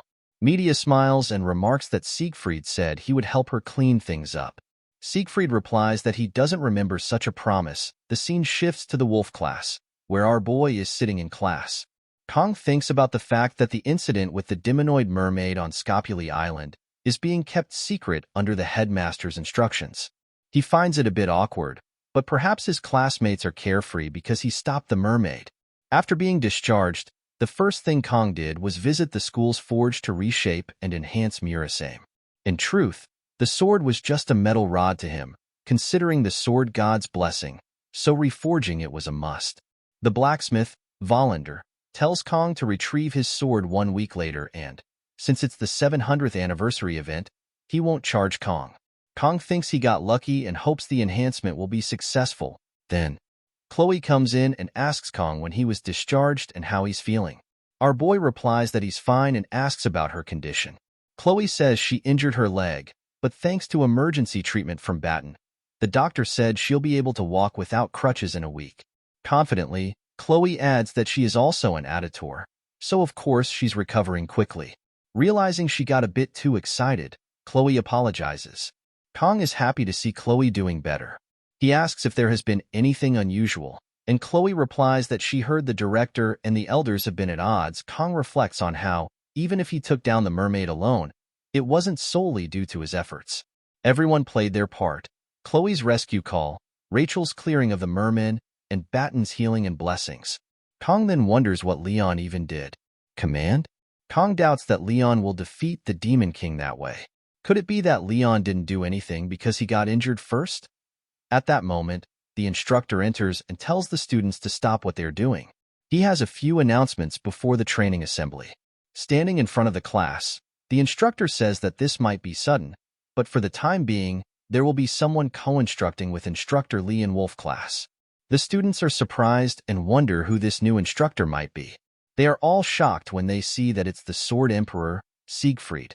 As Siegfried stands in front of the classroom, the students wonder why the Sword Emperor would be their instructor. Kong, on the other hand, is shocked and thinks, "What is that old man doing here?" The scene then shifts to an underground location, where we see someone fighting a cloaked figure. The cloaked figure apologizes to a girl, who is revealed to be Saki Ryoso, the daughter of the Bow Master. Saki Ryoso is enraged because of the cloaked figure's actions, which have angered the 5th Unit Commander. We discover that Saki Ryoso is actually a demonoid. Saki inquires of the man whether it was truly that difficult to bring Leon back, even though Leon was only half injured. She questions how, despite Leon being a hero candidate, the man failed to complete the task even with the help of a mermaid. Because of his actions, Leon is now comfortably settled at the academy. The man apologizes profusely, but Saki, angered, kicks him, accusing him of not taking her, Saki Ryoko, seriously. She expresses disbelief that a mermaid could be taken down by a group of first-year students. However, upon considering the exceptional talent among this year's new students, she admits she wouldn't be surprised if they were capable of such a feat at that moment. The man reveals to Saki that the mermaid was defeated by just one cadet. Surprised, Saki demands clarification, asking if he means Leon defeated the mermaid alone. The man responds with a firm no. Frustrated by the suspense, Saki orders him to explain himself already. The man then reveals that the one who defeated the mermaid was this year's top student, Kongjiyama. Hearing this, Saki notes with interest that Kongjiyama is a special admission student. With a sly smile, she remarks that things are starting to get interesting. The scene then transitions to the training grounds. Instructor Lee is seen running alongside the students, urging them to count louder as they run, stating that he can't hear them. In unison, the students reply, "Yes, sir," and continue running behind him. Meanwhile, Chloe is sitting on a bench, waving at Kong with a smile. Seeing Chloe, our boy feels a pang of jealousy. Just then, Siegfried approaches Kong from behind and greets him warmly, commenting, "You are running really slow." He inquires if Kong is still recovering from the midterms, to which Kong replies, "No, sir." However, in his mind, Kong wonders what is happening and why the Sword Emperor himself is running alongside him. Kong reflects on Siegfried's remarkable identity, a descendant of the first Sword Saint, and the right hand of Baylor Joaquin, the Sword Saint. Siegfried is Aaron Nibelung, the man destined to inherit the title of Sword Saint, a name as unique and significant as his title. Siegfried is a figure who will later become one of humanity's greatest forces. During the Second Demon War, he will also serve as Leon's swordsmanship master. Siegfried's importance increases dramatically in the latter half of the story, leaving Kong puzzled as to why such a pivotal character is here, running beside him. Our boy wishes Siegfried would go back to Leon, as the main story, which was gradually veering off track, is now completely falling apart. Come to think of it, Kong recalls that Leon never actually ended up receiving the Sword Saint title. It was a significant issue back then, but since Leon can't inherit the Sword Saint title anyway, Kong guesses it doesn't matter. Yet, despite this reasoning, Kong still feels uncomfortable about the situation. Siegfried then tells Kong that the foundation of any warrior lies in physical strength and endurance. No matter how outstanding one's talent may be, it is useless if the body cannot support it. Conditioning, he explains, is the bedrock that enables further growth. Siegfried warns our boy not to cut corners and urges him to keep up. Kong replies with a "yes, sir," but Siegfried retorts that he can't hear him. Kong shouts louder, affirming, "Yes, sir, I understand." Seeing Kang's determination, Siegfried smiles. Then, without warning, Siegfried dashes forward at incredible speed, challenging Kong to keep up with him. Kong is shocked by Siegfried's speed, but despite his best efforts, he still finds himself lagging behind. Frustrated, Kong wonders aloud if the Sword Emperor Siegfried is somehow aging backward. After that, Siegfried gathers the students and announces that, from now on, the use of personal weapons is strictly prohibited unless it is for field training. To the students' surprise, Siegfried then unveils a large assortment of weapons in front of them. He instructs the students to choose one of the weapons and master it, emphasizing that the weapon they pick will become their training focus. The students are shocked by this directive, and our boy notices that among the displayed weapons, there is even a sashimi knife. At that moment, one of the students raises his hand and tells the Sword Emperor that he has a question. Siegfried acknowledges him and asks what it is. The student expresses that, in the long term, it would be better to become proficient with the weapon passed down through their families, so why is its use being prohibited? Hearing this, Siegfried commends the student for asking a good question and explains his reasoning. He states that the basics are more important than anything else. Relying too much on high-grade or inherited weapons can lead students to neglect their training, and it becomes easy to mistake the weapon's power for their own strength. Hearing this explanation, the same student begins to respond, saying, "If that is the case, isn't it actually even more important to learn how to use those weapons and make up for any shortcomings?" Observing this, other students begin to think that this guy is asking all these questions just to get attention.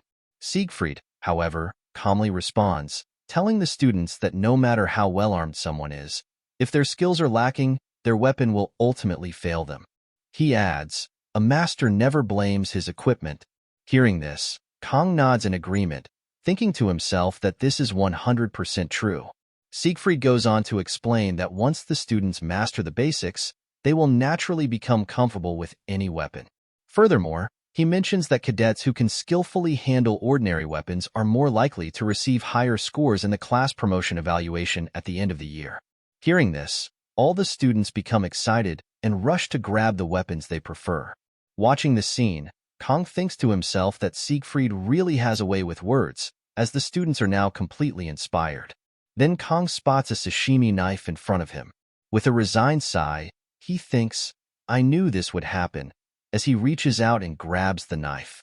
Siegfried looks at our boy, and Kong, meeting his gaze, immediately suspects that Siegfried is up to something.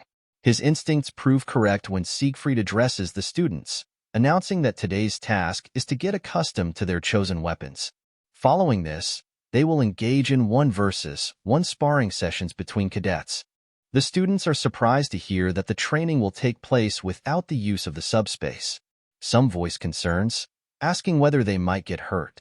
Siegfried responds firmly, reminding them that they joined this academy to grow into warriors worthy of carrying on the legacy of the ancestral hero. He explains that true growth as a warrior comes through combat, even when facing the risk of defeat. However, Siegfried cautions that if students swing their swords at each other without proper thought, they can easily cause unnecessary injuries. To prevent this, he announces that he will personally demonstrate proper sparring techniques before the pairing begins. Hearing this, the students become visibly excited, thrilled at the opportunity to witness the legendary sword emperor Siegfried's swordsmanship in action. At that moment, Instructor Lee steps in and reminds the students to keep quiet, emphasizing that there is no talking aloud during lessons.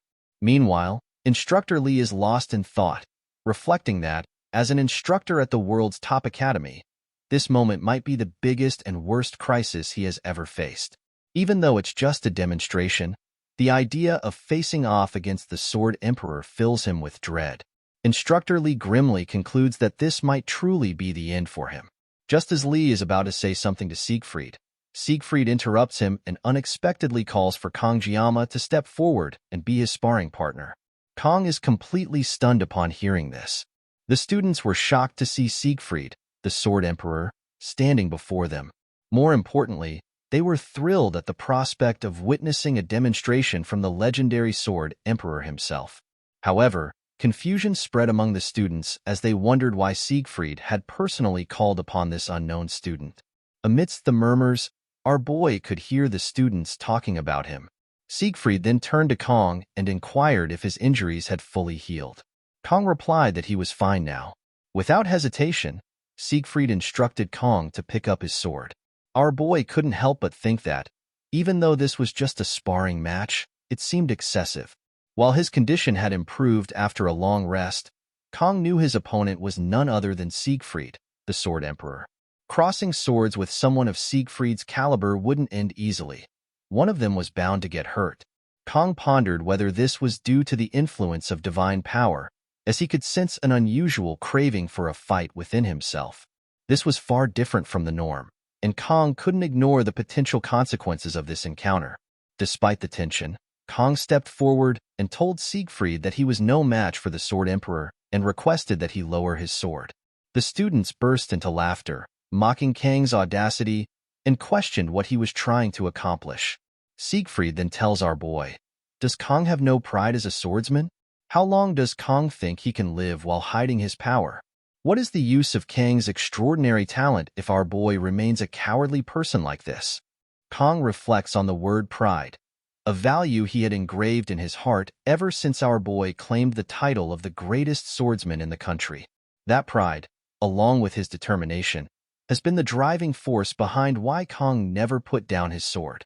Our boy realizes that Siegfried's words are a deliberate provocation, a test to measure Kang's resolve. Kong knows that if he succumbs to the provocation in this moment, he will regret it for a long time.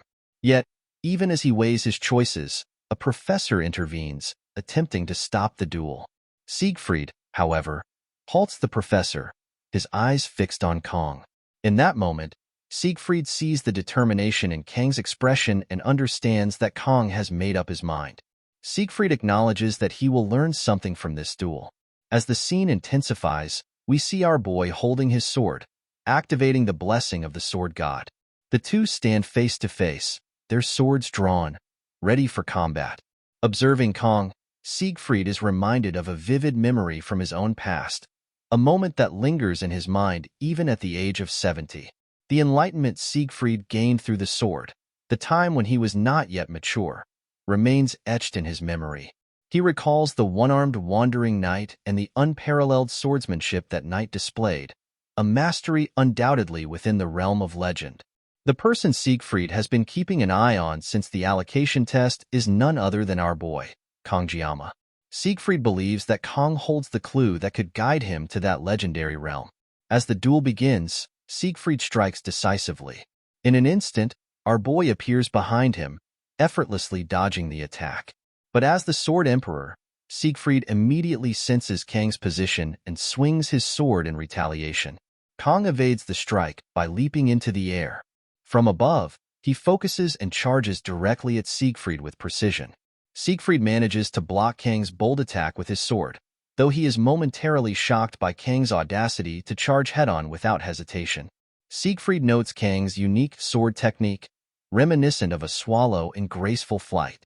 Kong strikes again, but Siegfried blocks the attack. In the exchange, our boy loses control and drops his sword. However, Kong spins around and, with remarkable agility, catches his sword mid-air with his right hand. Without missing a beat, he launches another strike at Siegfried, who once again defends himself, blocking the attack with his sword. Seeing this, Siegfried thinks to himself that Kang's physical abilities are far beyond what they once were. Kong is now able to push Siegfried back with apparent ease. However, Siegfried reminds himself that his sword is not merely a weapon of brute strength. It is not the light. He strikes at our boy with his sword, which begins to shine brightly, radiating an aura of immense power. The scene shifts to a student who watches in confusion, unable to comprehend what is unfolding. The student recalls Kang's previous performance in the subspace sparring match, believing Kong merely got lucky with his matchup. At best, the student thought Kong was just decent among the special students. They can't understand why the Sword Emperor, of all people, is paying so much attention to Kong. Secretly, the student hopes that Siegfried will teach Kong a harsh lesson, imagining the satisfaction of seeing our boy reduced to tears. However, the student becomes perplexed as both Kong and the Sword Emperor appear to stand still, locked in place. In stark contrast, Instructor Lee observes the scene and is utterly shocked. Instructor Lee understands that neither Kong nor the Sword Emperor is simply standing still. They are operating on a level far beyond the comprehension of the cadets. Doubting the Sword Emperor's earlier words, Instructor Lee had never expected our boy to display such remarkable skill and presence. Rewinding a few moments, Instructor Lee had cautioned the Sword Emperor, warning him that if the headmaster found out about this duel, there could be serious consequences. Moreover, the cadets watching from the sidelines could also be impacted by the demonstration of such overwhelming power. Siegfried responds, asking if Instructor Lee truly believes he would cross swords in earnest with Kong. He reassures Instructor Lee not to worry, adding that if his assumptions are correct, Kong will be able to step into that place, the mental realm. Instructor Lee is stunned upon hearing this revelation. Returning to the present, Siegfried reflects on Kang's progress. For Kong to enter the mental realm and withstand Siegfried's strikes, Siegfried cannot help but feel astonished. A duel in the mental realm is an intense battle of wits and willpower, something that becomes evident simply by crossing swords. Yet, in such a short span of time, Kong is already growing, a feat Siegfried finds truly impressive. Recognizing Kang's potential, Siegfried activates his sword spirit protection. His aura flares to life, surrounding him with an intense glow. Siegfried channels this power into a strike aimed at our boy. The students, observing from outside, are awestruck as they witness the Sword Emperor's aura radiating beyond the battlefield. Both the students and Instructor Lee are shocked by the display of power. Instructor Lee begins to wonder if the duel has broken through the mental realm and returned to reality. The scene shifts back to Siegfried and our boy, standing face to face with their swords drawn, poised for the next move. On the other hand, Instructor Lee, deeply worried, thinks to himself that this is nothing like what the Sword Emperor had described. Concerned for the safety of the other students, Instructor Lee decides to intervene before anyone gets injured. Meanwhile, both our boy and Siegfried charge toward each other with incredible speed, their swords poised for a decisive clash. However, just before they can reach each other, Media intervenes, stopping the duel. Angered, Media demands to know what Siegfried is doing to his student, questioning if he has lost his mind. The scene shifts to Media's office, where she is still furious with Siegfried. Siegfried apologizes to Media, but also states that what happened was not intentional. Media becomes even angrier upon hearing this. The story flashes back to the earlier moment when Media stopped Siegfried. Enraged, Media grabs Siegfried by his collar and demands to know if he has gone mad. She scolds him, saying that if he has become senile, he should stay home. Media reminds Siegfried of how hard she worked to secure his position and accuses him of pulling such a reckless stunt on a student. She furiously inquires what he was thinking. As Media looks around, she notices the worried expressions on the students' faces. Siegfried tries to explain, saying that he never intended for things to escalate that way. Turning to look at our boy, Siegfried silently reflects on how he lost control and unintentionally exerted his aura to its fullest. Frustrated, Medea shouts, asking if Siegfried is even listening to her. Siegfried turns to her and apologizes again. Stunned, Medea is momentarily speechless. The scene shifts back to Medea's office, where she reflects that in over 50 years, she has never heard Siegfried say sorry. Yet today, he has apologized not once but twice. Medea finally inquires why Siegfried acted the way he did earlier, pointing out that he unleashed the sword spirit's blessing on a student. And if it weren't for Medea, what would have happened? She inquires. Siegfried replies calmly that if he hadn't unleashed the blessing, he wouldn't have been able to gain the upper hand. Medea is stunned by this admission. She can't believe what she just heard. For Siegfried, a man so full of pride, to admit such a thing is almost unimaginable. Medea is well aware of Kang Jiama's innate talent, but she knows better than anyone just how strong Siegfried truly is. Siegfried then reveals that Kang has already reached the mental realm. Shocked, Medea exclaims that Siegfried himself didn't even begin mastering it until he was nearly 30, and now he's saying a 17-year-old has achieved it? Medea struggles to comprehend how this is even possible. I don't know either, Siegfried admits, but if there's something that can offset experience, he trails off, leaving Medea even more unsettled. She can hardly believe it as she begins to think about our boy. Later, after dealing with Siegfried, Medea approaches Kang to check if he's okay. In that moment, any semblance of dignity she held as an educator or a 7-star disappeared. The emotion she felt toward Kang was something far deeper, fear. It was the same fear she had felt the first time she met the 6th Division commander, Vaesen. Medea wonders why such an eerie feeling emanated from Kang Jiama. Is it because our boy's name includes the word devil? Yet, to Medea, it doesn't feel like a lie. She then turns to Siegfried and asks, "Did you lose?" Flustered, Siegfried quickly denies it, saying there's no way that could be true. Even if Kang's talent is innate, Siegfried insists it still doesn't compare to his own. Moreover, he adds, he wasn't even fully armed during their duel. With a sly smile, Medea responds, "Why are you overreacting? Aren't you the one who always says that masters don't blame their equipment?" She playfully accuses Siegfried of using his lack of equipment as an excuse, making him appear slightly ridiculous. Hearing this, Siegfried becomes visibly angered. The scene shifts to our boy's room, where Kang wakes up, reflecting on his duel with Siegfried. Our boy thinks to himself that the duel ended well, though he finds the Sword Emperor to be quite hot-headed. Kang realizes that if Medea hadn't intervened, things could have turned truly dangerous. As Kang continues to reflect, he considers the concept of the mental realm. Experiencing it firsthand felt surreal to him. The mental realm is a mastery and deep understanding of one's weapon, a heightened, active space that can only be activated when certain conditions are met. It is a realm accessible only to peak masters who have honed a single weapon over their entire lives. For Kang, it was both a strange and enlightening experience. Because of this, even in the world of the miracles blessing God, fewer than 10 heroes can freely enter the mental realm.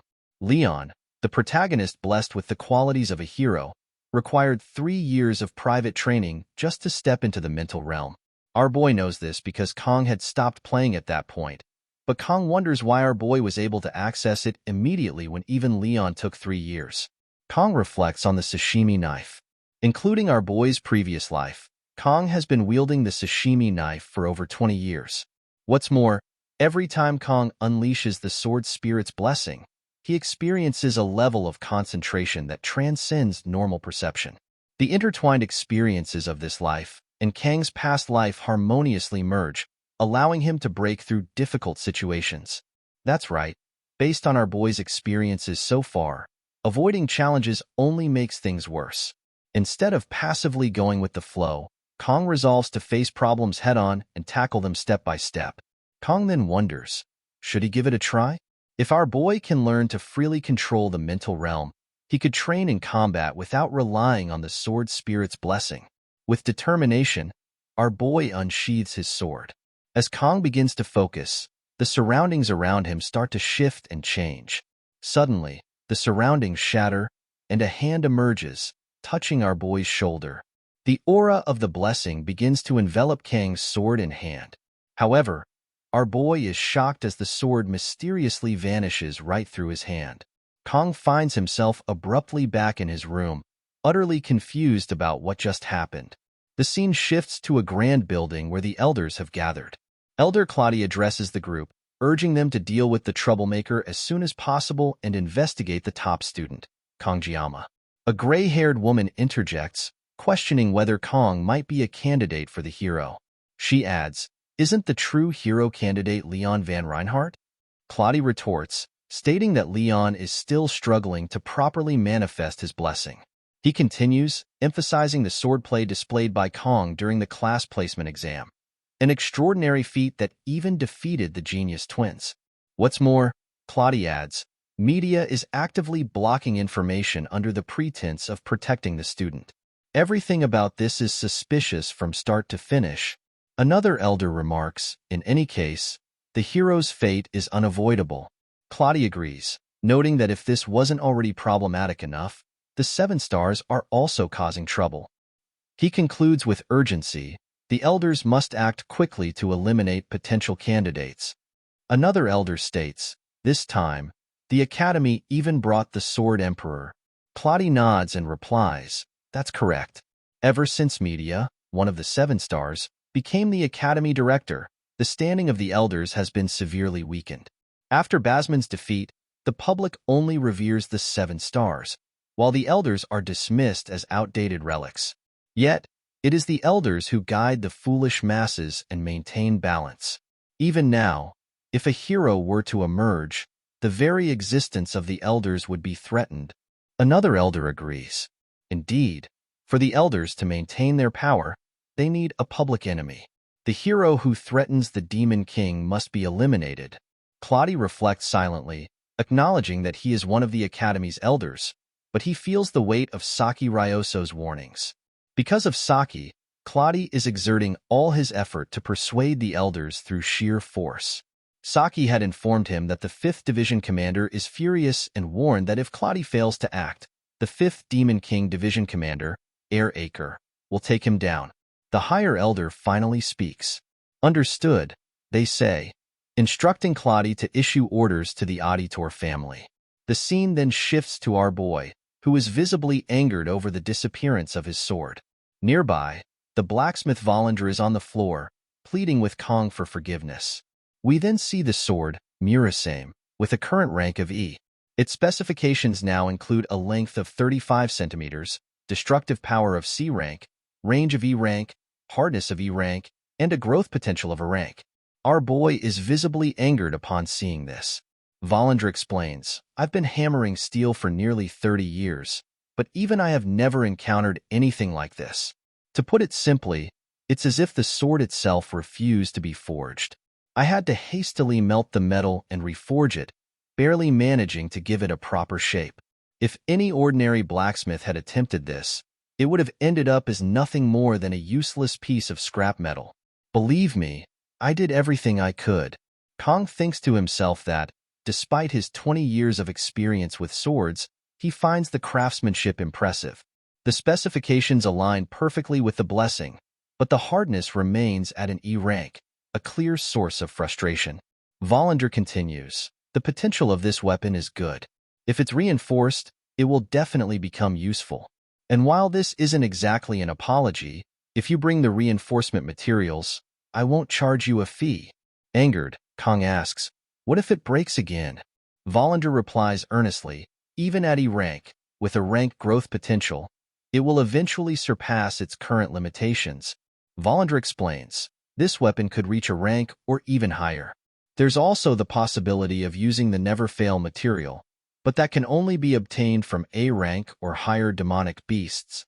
Hearing this, Kang thinks to himself that A-rank demonic beasts are comparable to E-rank demonoids, and our boy wonders if he'll have to take down another mermaid. However, Kang doesn't want to risk his life just to reinforce equipment. He also recalls that even lower-rank demons occasionally drop reinforcement materials, but his current funds are a bit tight. Kang then asks, do you promise? Vollinger replies, I swear on my honor as a blacksmith. Our boy shifts the conversation, saying, aside from that, you should refund me half the cost of the leftover scrap metal, plus 1,000 gold. Volander is shocked by this demand and argues, I made the weapon exactly as you ordered. I even said I wouldn't charge you for the enhancement costs. Unmoved, our boy retorts, the B-rank sword was reduced to scrap. Considering the market price, this is a fair deal. Frustrated, Volander replies, stop talking nonsense. But our boy calmly states, I was planning to test the sword's performance anyway. This works out perfectly. Scared by Kang's unwavering stance, Volander ultimately apologizes to our boy. Volander reluctantly offers our boy 500 gold, but Kang firmly replies, 1,000 gold. Volander tries to argue, explaining that even the scraps of a B-rank weapon have a different market value, and recovering the original amount is nearly impossible. However, with a serious expression, our boy insists. Having no other choice, Volander finally agrees. The scene shifts to outside, where our boy sits on a bench, reviewing his stats. Kang thinks to himself that after obtaining a new weapon, his armament stats have increased, and additional options have become available. The biggest reason our boy hesitates to use the sword god's blessing is the excruciating pain it causes, but the pain has started to decrease. Kang realizes he needs to level up this skill no matter what. Our boy recalls testing the blessing earlier. While the pain was reduced, it was still unbearable. However, if just one level of improvement can lower the pain this much, consistent leveling might eventually allow Kang to use the sword god's blessing pain-free. Additionally, it seems that armament stats increase whenever Kang obtains a new weapon or enhances an existing one. Now that midterms are over, our boy resolves to make weapon enhancement his top priority. Kang believes that if he continues to grow at this rate, he might finally come to understand the true power he has been given. Perhaps our boy will even figure out how Kang ended up in this world. At that moment, Chloe approaches, inquiring what Kang is doing. Startled, our boy looks up and is surprised to see Chloe. Noticing Chloe's leg, our boy asks if she has taken off her cast and if her body is okay now. Chloe replies with a smile that she's fine but still needs crutches. She adds that she feels stronger than before. Broken bones heal stronger after breaking, she jokes. Hearing this, Kang thinks to himself, bones aren't muscles. Kang steps closer to Chloe and gently picks a grain of rice from her cheek. Shocked, Chloe stumbles and falls to the ground. Alarmed, Kang quickly kneels and asks if she's okay. Chloe reassures him that she is fine. Curious, Chloe then points to something on the bench and asks, what's that? Kang replies, it's my weapon. Chloe's face lights up with excitement as she examines it. Your first weapon? That's so cool, she exclaims. Despite learning that the sword is only E rank, Chloe is impressed. It's hard to believe this is an E rank weapon. It looks so good, she says. Our boy nods and confirms, yes, it's E rank. Seeing Kang's expression, Chloe clarifies, that's not what I meant. I mean, for the lowest rank weapon, it looks amazing. She hesitates for a moment before adding, no, that's not it either. Our boy tells Chloe, it's fine. I already got some money back from the blacksmith, and he said he wouldn't charge for enhancements if I bring the materials.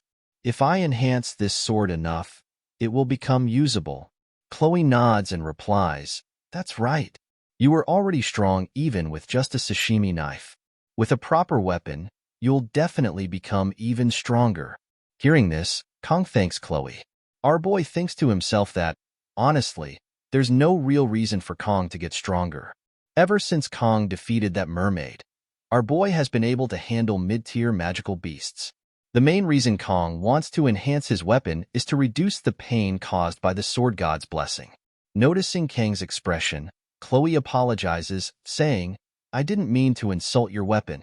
Kang shakes his head and replies, it's not that, Chloe. It's just, seeing Murasame, the sword I got as compensation, made me sigh. Chloe then remarks on the blacksmith who made Kang Jiama's weapon.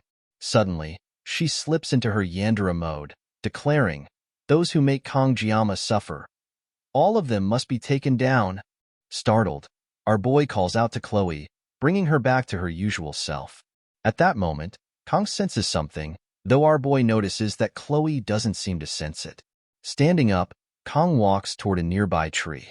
Seeing this, Chloe asks, "Where are you going?" Without replying, Kong kicks the tree and demands, "What are you doing here?" From behind the tree, Nox falls to the ground. Quickly gathering himself, Nox mutters, "I was careless." Chloe, surprised, gasps at the sight of Nox. Kong returns to the bench, picks up his sword, and sits down, while Chloe takes a seat behind him. Despite the tension, Kong senses no killing intent from Nox and observes that he appears unarmed. Kong then asks, "Is there something you need from me?" Nox remains silent, refusing to answer. Our boy calmly reminds him, "I explained this to you before in a way you could understand." Frustrated, Nox turns away and finally says, "I came looking for you, but not for that reason." "Then why are you here?" Kong inquires. Nox hesitates before answering. "The Academy's elders. They've requested your elimination." Hearing this, Kong is shocked. He thinks to himself that the Academy's elders have made their move. The realization that the elders are targeting him leaves Kong in disbelief. Chloe quickly asks, "Did you come here because of that?" Nox responds, "You've been away from home for too long, Chloe. You've lost your edge." At his words, Chloe immediately prepares for combat and steps in front of Kong. "Stay behind me," she tells our boy. "I'll handle this myself." Chloe distances herself from Nox, maintaining a defensive stance, all while repeatedly calling out to Kong. However, Kong remains seated on the bench, unfazed.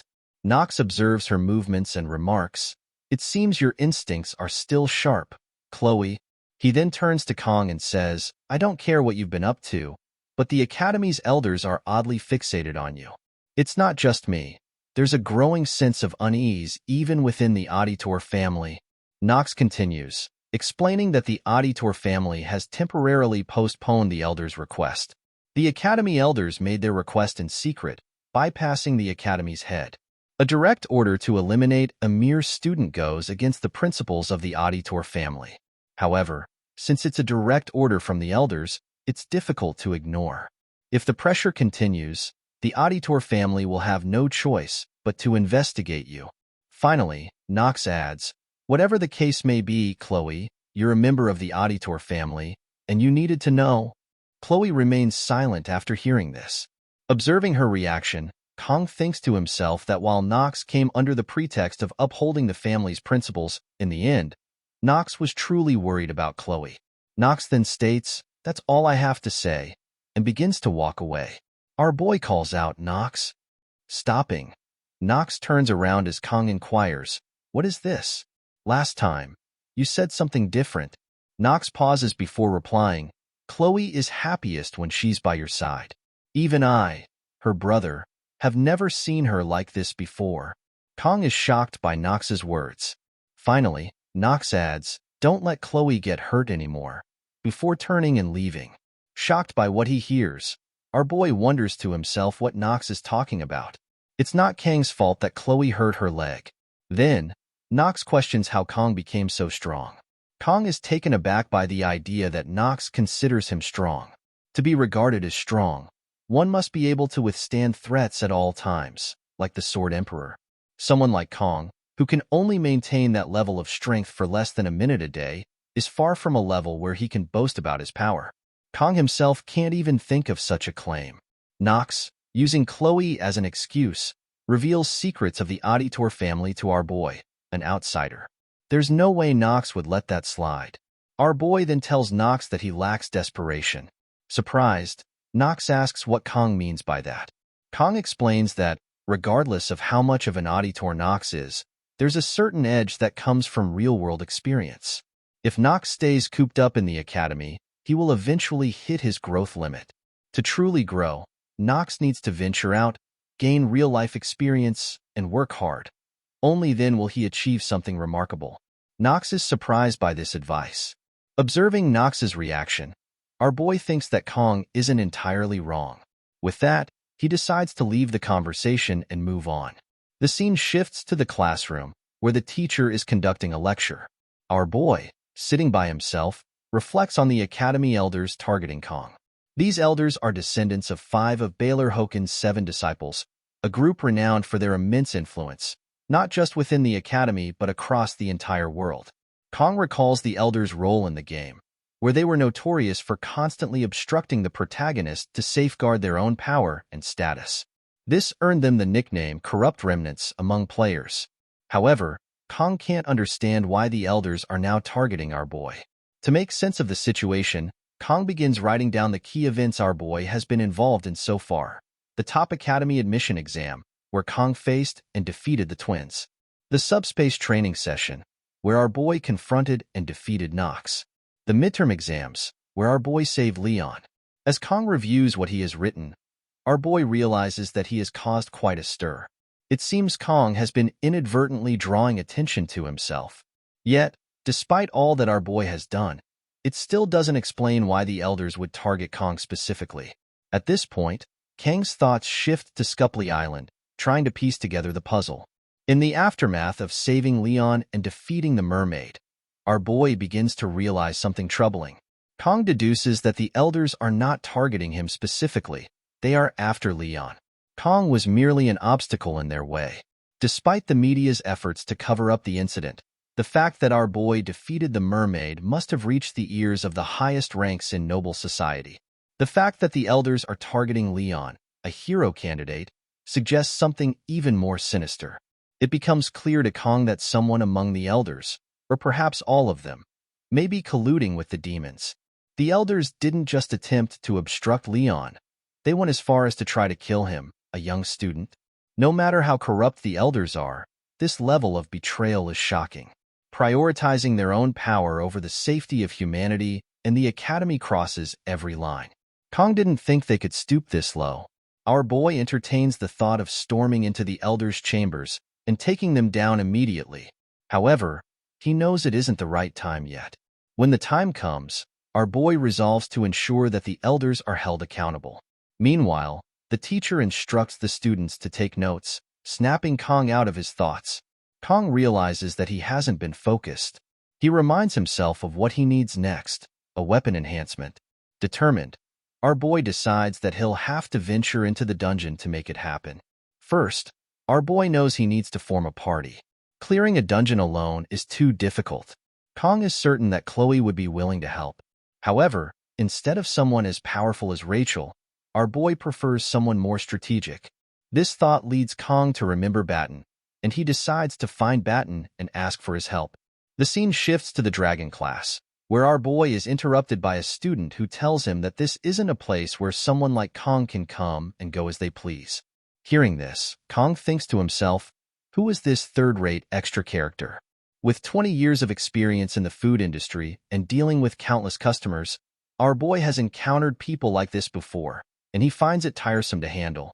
Without hesitation, our boy tells the student not to bother him, or else he'll take him down. Angered, the student attempts to strike Kong. Observing the attack, Kong notices how slow the student is and thinks that he could easily handle him. However, before Kong can act, Batten appears and punches the student down. Students start gathering around, curious about the commotion. Meanwhile, Kong thinks to himself, I've heard of strength mages, but a strength healer? That's new. Batten then asks Kong if he came looking for him and suggests they continue the conversation outside. The two leave together to talk. Kong shares his plan with Batten, who agrees that our boy needs to form a party as soon as possible. Batten offers to help Kong recruit party members and proposes a deal. The dungeon rewards will be split among the team, while Kong can keep the materials from the magical beasts. Batten then asks, did I get that right?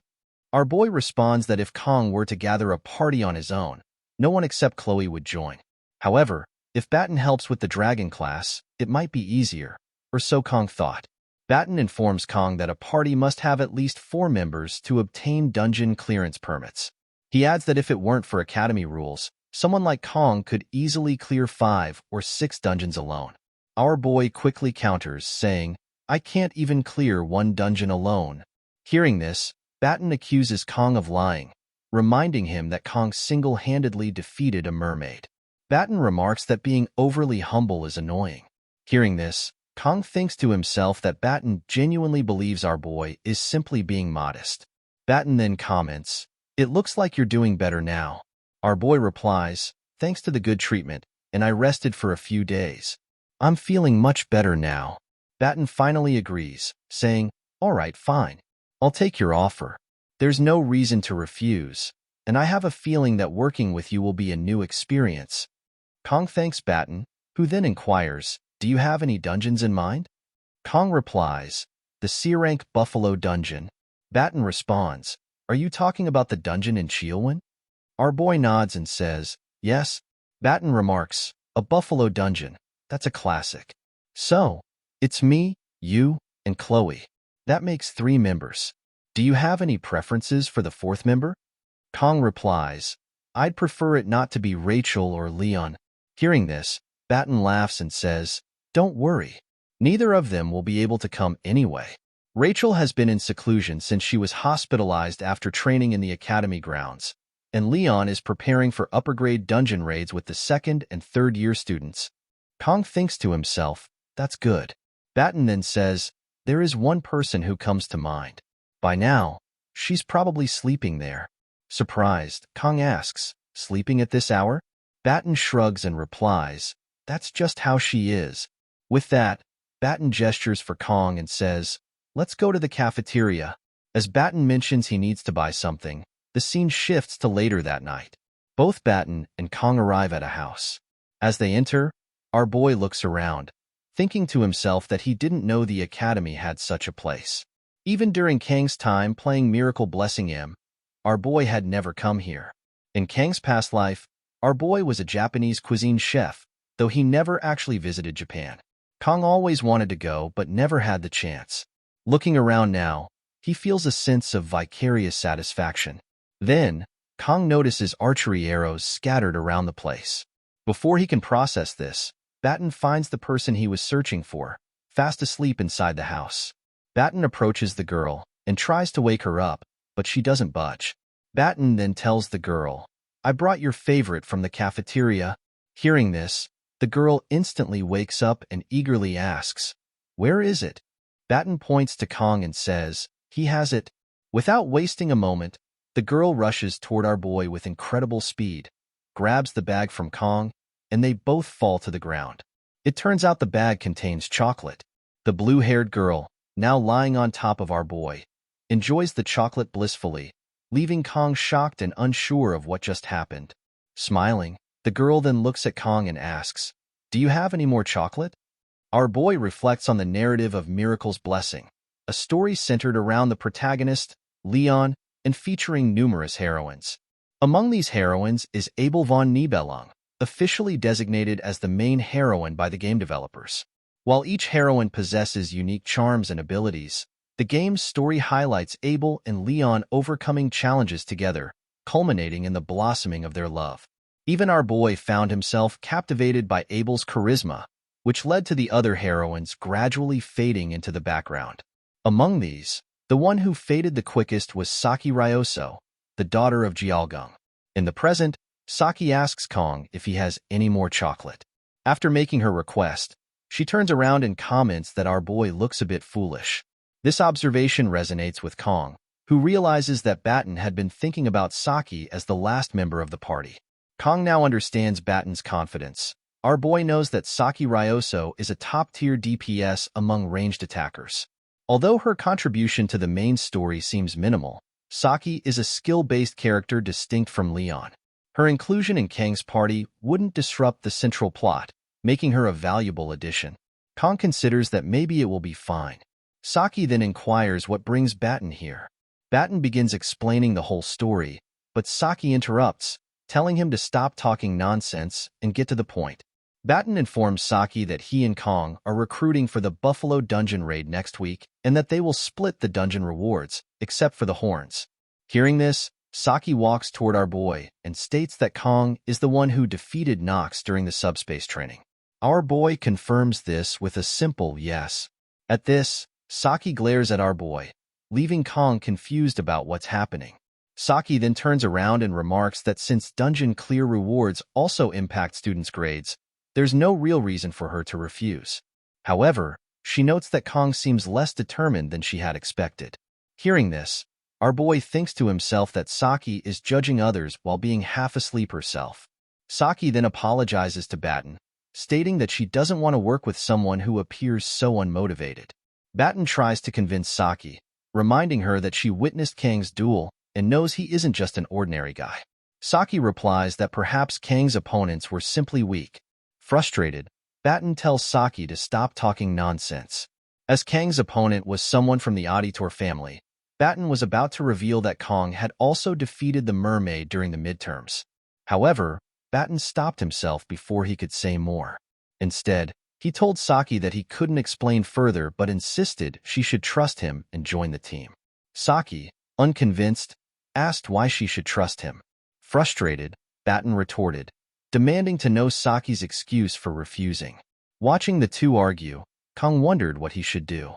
Meanwhile, our boy thought to himself that a party member could be greedy or rude, but not both. Kang decided he wouldn't try to persuade Saki anymore.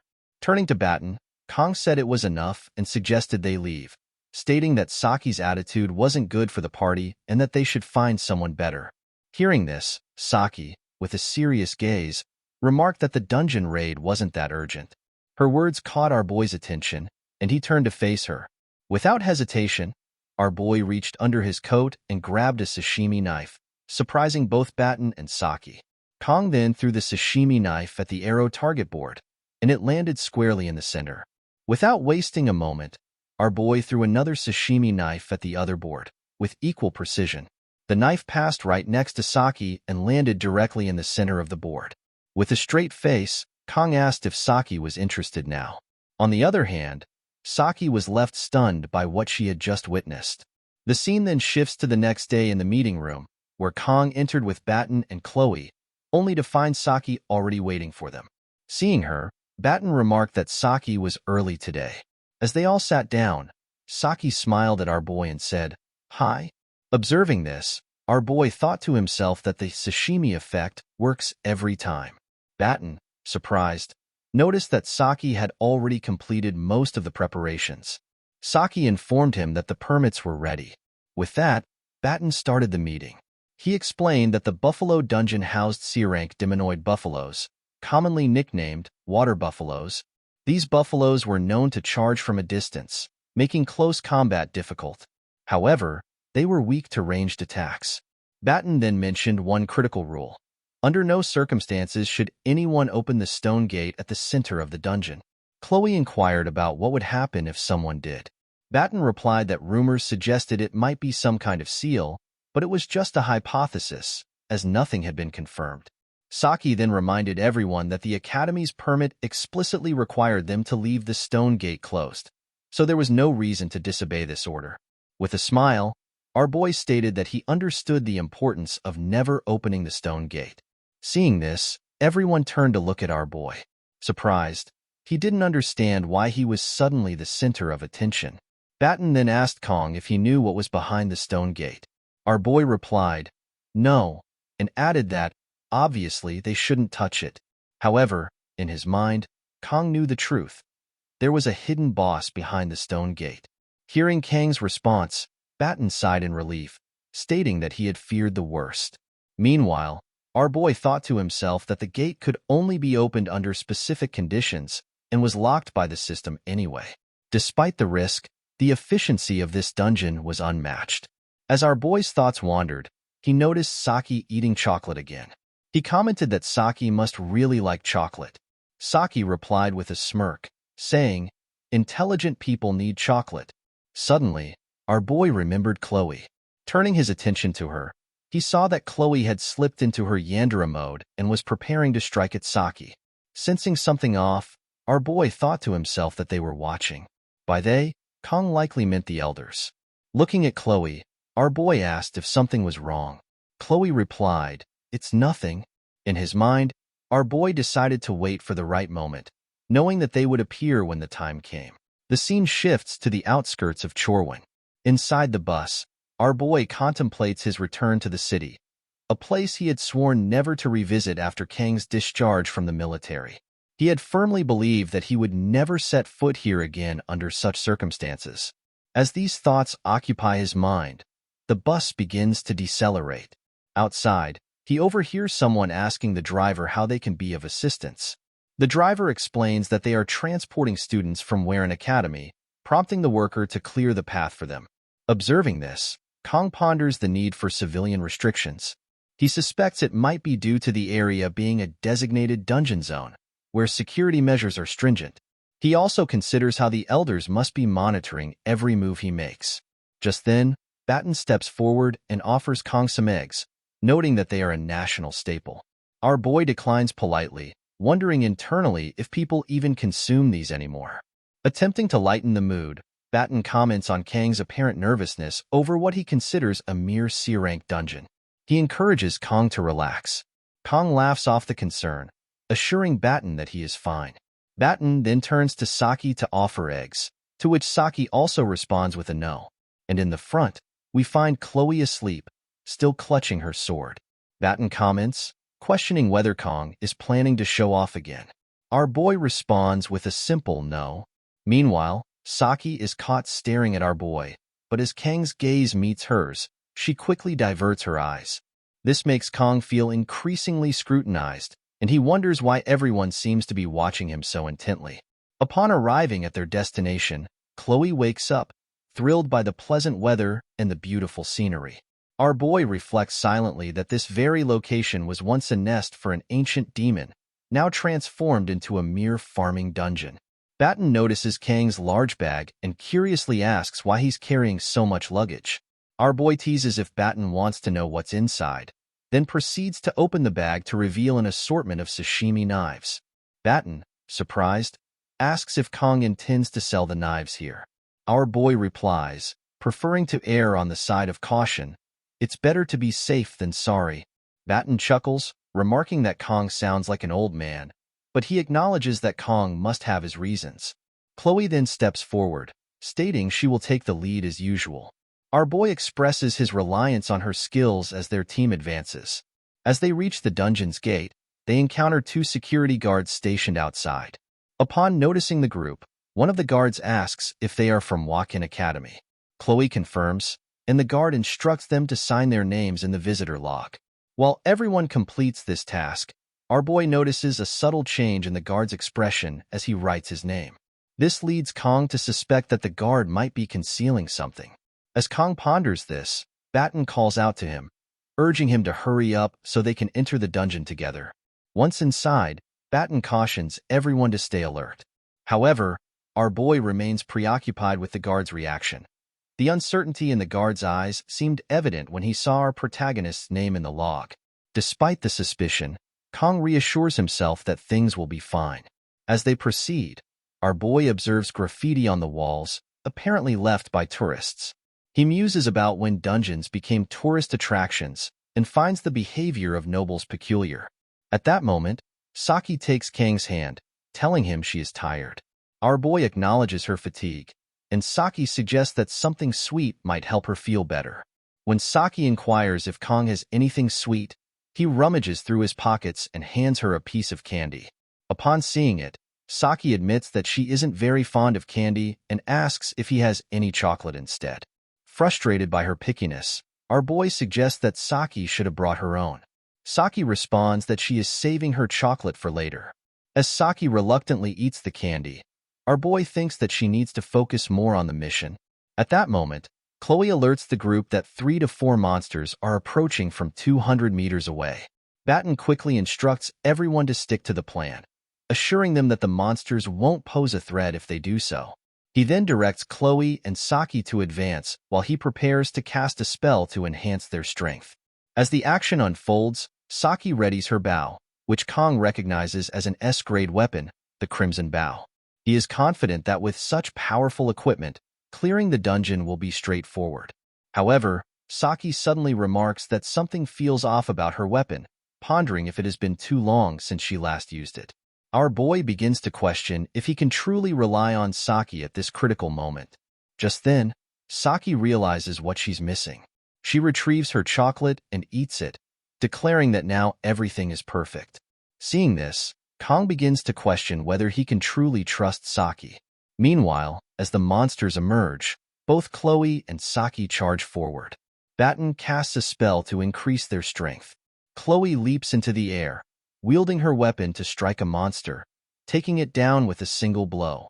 As she lands, with 3 more monsters remaining, she declares her intent to hold them off at the front.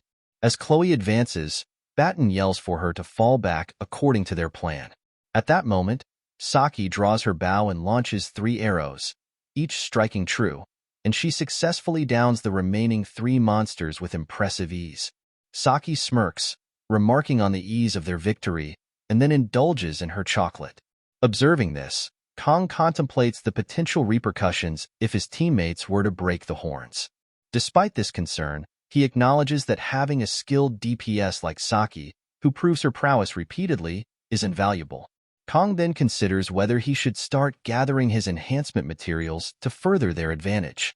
Batten interrupts his thoughts, suggesting they delve deeper into the dungeon. Just then, a bull monster unexpectedly charges from behind, aiming a strike at Saki. Upon seeing the monster, Saki recognizes it as the one Chloe had previously engaged. Frustrated that Chloe didn't finish it off, Saki becomes distracted, and her foot slips unexpectedly, leaving her momentarily disoriented and unsure of how to react.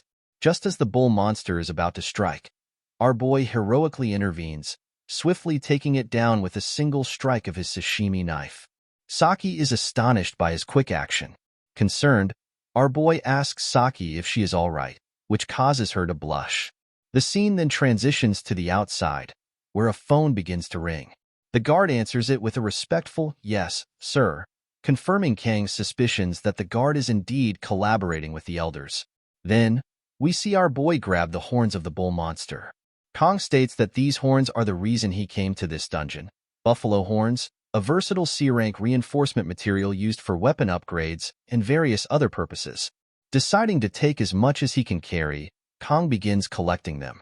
At that moment, Saki approaches our boy and hands him chocolate as a token of gratitude for saving her earlier. Meanwhile, Kong senses Chloe slipping into her Yandere mode, staring intensely at them. Noticing this, our boy turns around and calls out to Chloe, startling her back into her usual self. Kong then leans in and whispers something in Chloe's ear regarding the guard they had encountered earlier. Upon hearing this, Chloe nods and responds, "Got it?" From the side, Batten observes Kong and Chloe talking and wonders aloud if they are dating, as it would make sense. Hearing this, Chloe immediately starts blushing. Our boy, however, responds by telling Batten that assuming all male-female relationships are romantic is a narrow-minded perspective. Chloe is visibly shocked by his statement. Batten, surprised, asks, "Really?" as he had always thought Kong and Chloe were inseparable. Saki, watching the exchange, smiles quietly. Meanwhile, our boy appears confused, not understanding why Chloe is staring at him. Then, Chloe inquires whether there are always so few buffalo monsters. Everyone turns their attention to the path ahead. Batten responds, stating that no matter how popular a dungeon is, it wouldn't be this empty. He then asks Saki for her thoughts on the situation. Saki pauses for a moment before remarking, "Didn't those buffaloes seem off?" Curious, Batten asks what she means. Saki elaborates, explaining that it looked as if the buffaloes were running away from something. Since buffaloes don't typically behave that way, it doesn't make sense. Batten agrees, pointing out that buffaloes are usually docile and that locals even use them for farming. Hearing this, Kong is momentarily taken aback, thinking to himself, using demonic buffaloes for farming? What is wrong with these people? Batten then mentions that there are multiple suspicious elements at play, but it's probably nothing to be overly concerned about. He reassures the group that they've received signals ahead, so everything should be fine. At this point, Kong asks how Batten and Saki know each other. With confidence, Saki proudly states that she topped the written exam, while Batten came in second. She further adds that Batten bragged about it for weeks. Frustrated, Batten tells Saki to stop talking nonsense, but Saki ignores him and continues, informing Kong that she also ranked third in the placement tests. Hearing this, our boy is surprised to learn that Batten ranked second, as Kong had assumed Batten was just a loudmouth. Noticing Kang's reaction, Batten tells him not to compare him with Rachel, as Rachel is his cousin. This revelation surprises our boy even more, and he finally understands why Kong, as a player, didn't know about Batten's connection to the main characters. It's because they are relatives. Batten further explains that his family is a branch of the Changxian clan, whereas Rachel's family belongs to the main line. That's why there's a distinction between them. However, Batten quickly dismisses the topic, telling Kong to move on, questioning why they are even talking about this in the first place. Kong then starts staring at Batten, prompting Batten to step forward and tell him to stop. With a grin, Batten declares that he is living the dream here. After all, our boy is the most impressive one. He jokingly tells Kong not to forget about him when he becomes famous. Kong, smiling, reassures Batten that it won't happen. As they continue moving forward, Batten muses that no one can really say for sure. Perhaps in the future, Kong might even join the Seven Heroes. Chloe agrees, stating that Batten has a point and that Kong definitely has the potential to become one of them. At that moment, Kong notices Saki stepping ahead of them. She suddenly turns to face the group and, with a serious expression, declares that she hates the Seven Heroes. The trio seemed unbothered upon hearing this, but Batten couldn't help but wonder what Saki's problem was. Shaking off his curiosity, he tells everyone to move forward, emphasizing the need to finish the dungeon quickly and return. To clear the dungeon, they must take down 20 buffalo monsters. At that moment, Kong notices a crystal on the dungeon floor, surrounded by a faint purple aura. Before he can inspect it further, Batten urges him to keep moving and asks what he's waiting for. Kong hesitates for a moment before stepping forward, dismissing it as nothing. The scene then shifts to the outside, where a guard is talking on the phone. The person on the other end inquires whether the preparations are complete. The guard replies that everything has been taken care of, and that the academy students must have encountered the enraged buffaloes by now. Assured by this, the guard states that there is no need to worry. However, the person on the phone scoffs, saying it's easy for the guard to say that. He then asks if the guard has anything else to report. The guard confirms that he followed the instructions precisely but admits that, personally, he believes the enraged buffaloes will deal with the students. The scene then reveals that the person on the phone is none other than the commander of the Demonoids. The commander warns the guard not to get too confident, reminding him that failure is not an option. She then coldly asks if the guard is prepared to take responsibility should things go wrong. At that, the guard falls silent. The Demonoid commander reassures the guard, telling him not to worry. As she trusts that the guard has done his job well, she instructs the guard to call her once he has the results. The guard acknowledges the order, replies that he understands, and ends the call. Staring at the dungeon entrance, the guard mutters to himself that, either way, he is as good as dead. Just then, an ominous aura begins emanating from the dungeon gate. Thinking to himself, the guard recalls that, just in case, he had forcibly opened the gate, meaning the students' chances of surviving the dungeon are now 0. Yet, something about Kong unsettles him. Those eyes. It's as if he sees through everything. With that thought lingering in his mind, the guard decides to enter the dungeon and check for himself. The scene then shifts inside the dungeon. Chloe turns to Kong and informs him that she can sense magical beasts approaching from behind. Kong immediately asks how many. Chloe, using her blessing, replies that she detects roughly 50 beasts. The entire group is stunned upon hearing this. At that very moment, Kong and the others suddenly sense something rushing toward them from the opposite side of the dungeon. When they turn to look, their eyes widen in shock. A massive horde of buffaloes is stampeding straight toward them. Dumbfounded, Batten exclaims that none of this makes sense. Since when do buffaloes swarm like this? The creatures appear to be completely enraged, charging at full speed toward Kong and the others. Still in shock, Batten turns to Kong and reminds him, "Didn't you say these buffaloes were harmless?" At that moment, Kong recalls a memory from his past life, where his master once told him that every blade has its purpose, just as a sashimi knife is meant for handling fish. Returning to the present, Kong smiles and remarks that he was suddenly reminded of the past. He then declares that it looks like he will be taking care of these buffaloes using the fish knife. Turning to Chloe, Kong instructs her to distract the herd of buffaloes. However, he warns her not to charge straight in. Instead, she should move left and right to disrupt their formation. He emphasizes that she doesn't need to attack. Her only task is to draw the buffalo's attention. Chloe nods and replies that she understands.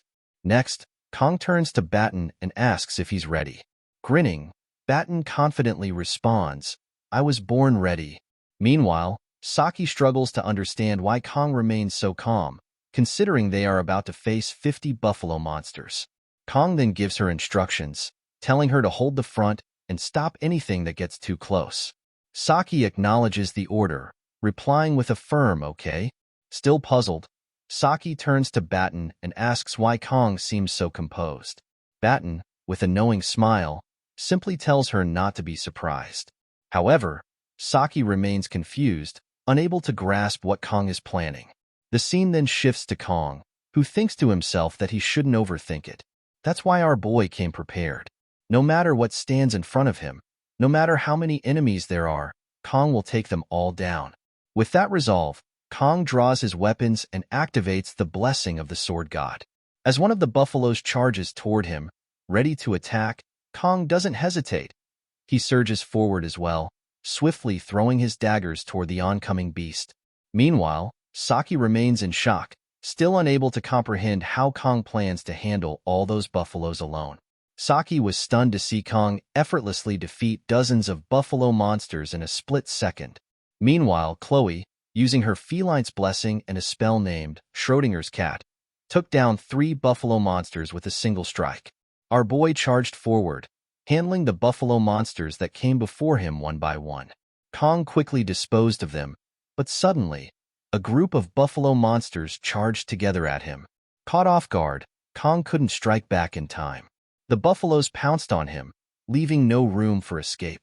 Saki and Batten were shocked. Saki tried to shoot an arrow to help Kong, but she realized there was no clear opening with so many buffalo monsters swarming him. Just as she was about to despair, she was stunned again. Kong had already taken care of all the buffalo monsters on his own. She couldn't believe how powerful Kong truly was. Wasting no time, our boy began collecting the horns of the buffalo monsters. Thanks to Kang's 40-second painless blessing, taking down 50 buffaloes was surprisingly easy, of course, with the party's help. Chloe approached Kong and commented on how impressive he was. Kong patted Chloe's head and told her she did a nice job as well, saying it was a clean run. Chloe, excitedly, thanked him. Seeing Saki's expression, Batten teased her, reminding her that he'd told her not to be surprised. Frustrated, Saki said it was impossible not to freak out over what had just happened. Batten smiled knowingly and remarked that Saki was speechless, as Kong Jiyama always found a way to shock him too. Saki started to wonder about Kang's true identity. Batten admitted he had no idea either. As they moved forward, Batten informed Kong that the dungeon's clear condition was 20 buffaloes, and he was sure Kong had taken down twice that number just to show off. Kong shrugged, replying that he hadn't done much during midterms anyway. At that moment, Batten was about to question Kong about when he fought the demonoid mermaid but stopped himself because Saki was with them. The party continued forward, chatting and eating the snacks Saki had brought. Suddenly, Chloe noticed the eerie silence around them and inquired why everything was so quiet. Saki, looking ahead, saw a pillar-like structure and mentioned that she might know why. Just then, the gate chains began to break, releasing a dark aura. The group was shocked to see a gate before them. Kong recognized the place instantly. The scene shifted to a security guard who had entered the dungeon to check on Kong and his party. The guard was shocked to see that Kang's party had managed to defeat all the berserk buffalo monsters. As the guard observed them, he thought back to a few days prior. A woman had approached him, claiming to be a Awakens instructor. It was Demon Commander Aker. Aker had made him an offer. She would clear his debts if he did one thing for her. The guard had asked what she wanted. Aker told him to tame the buffalo monsters, then use a demon stone to send them into a frenzy and release them when Kong Jiyama showed up with his party. She also ordered him to open the dungeon gate. The guard hesitated, concerned that the students might not survive. Aker coldly replied that she didn't care, and if he refused, she would find someone else. Desperate, the guard took the demon stone, agreeing to help her. Aker, satisfied, told him he had made a sharp decision and reminded him to answer every unknown number. After she left, the guard had been excited, thinking he could finally be free of his debt. Back in the present, the guard watched Kong and his party with frustration. They had survived the buffalo onslaught, but the guard was certain they wouldn't make it through the dungeon, not with the stone gate open. The scene shifted back to our boy and his party, standing before the open gate. They couldn't believe what they were seeing. Kong thought to himself that it was no wonder everything had seemed so easy. They had walked right into a trap. The guard's glare had felt off to him earlier, and now Kong was frustrated that he hadn't trusted his instincts. The stone gate of this dungeon only opened with the giant demon stone, a mid-game quest item. The fragments Kong had seen earlier were pieces of the mana stone, and he hadn't expected the stone gate to be left open. Kong considered that if everything went according to the game, there would be a reward, but surviving came first. Kong could sense the presence of the boss monster. As he stared at the gate, he noticed a single red line carved into the supposedly indestructible stone. He realized that he had already used up all 40 seconds of the painless blessing, but Murasame should be able to hold out a little longer. His plan was to go through the gate and get out before it shattered completely. Suddenly, the stone gate began to open wider. Kong and the others stood frozen, shocked and confused. From within the gate, a massive creature emerged. Batten stared in disbelief, questioning if the monster before them was really a buffalo. Kong couldn't believe it either. The boss monster had broken through the stone gate. It was an A-grade demon, Minotauros, also known as the Buffalo King. The reward for defeating this dungeon's boss was the Blessing of Transition, a powerful item that transferred and amplified the owner's blessing to a chosen target. But it was a single-use item. Kong knew that this fight would be on a completely different level. The Buffalo King stood tall, radiating murderous intent. As the Buffalo King roared, Kong knew one thing for sure. There was no turning back now.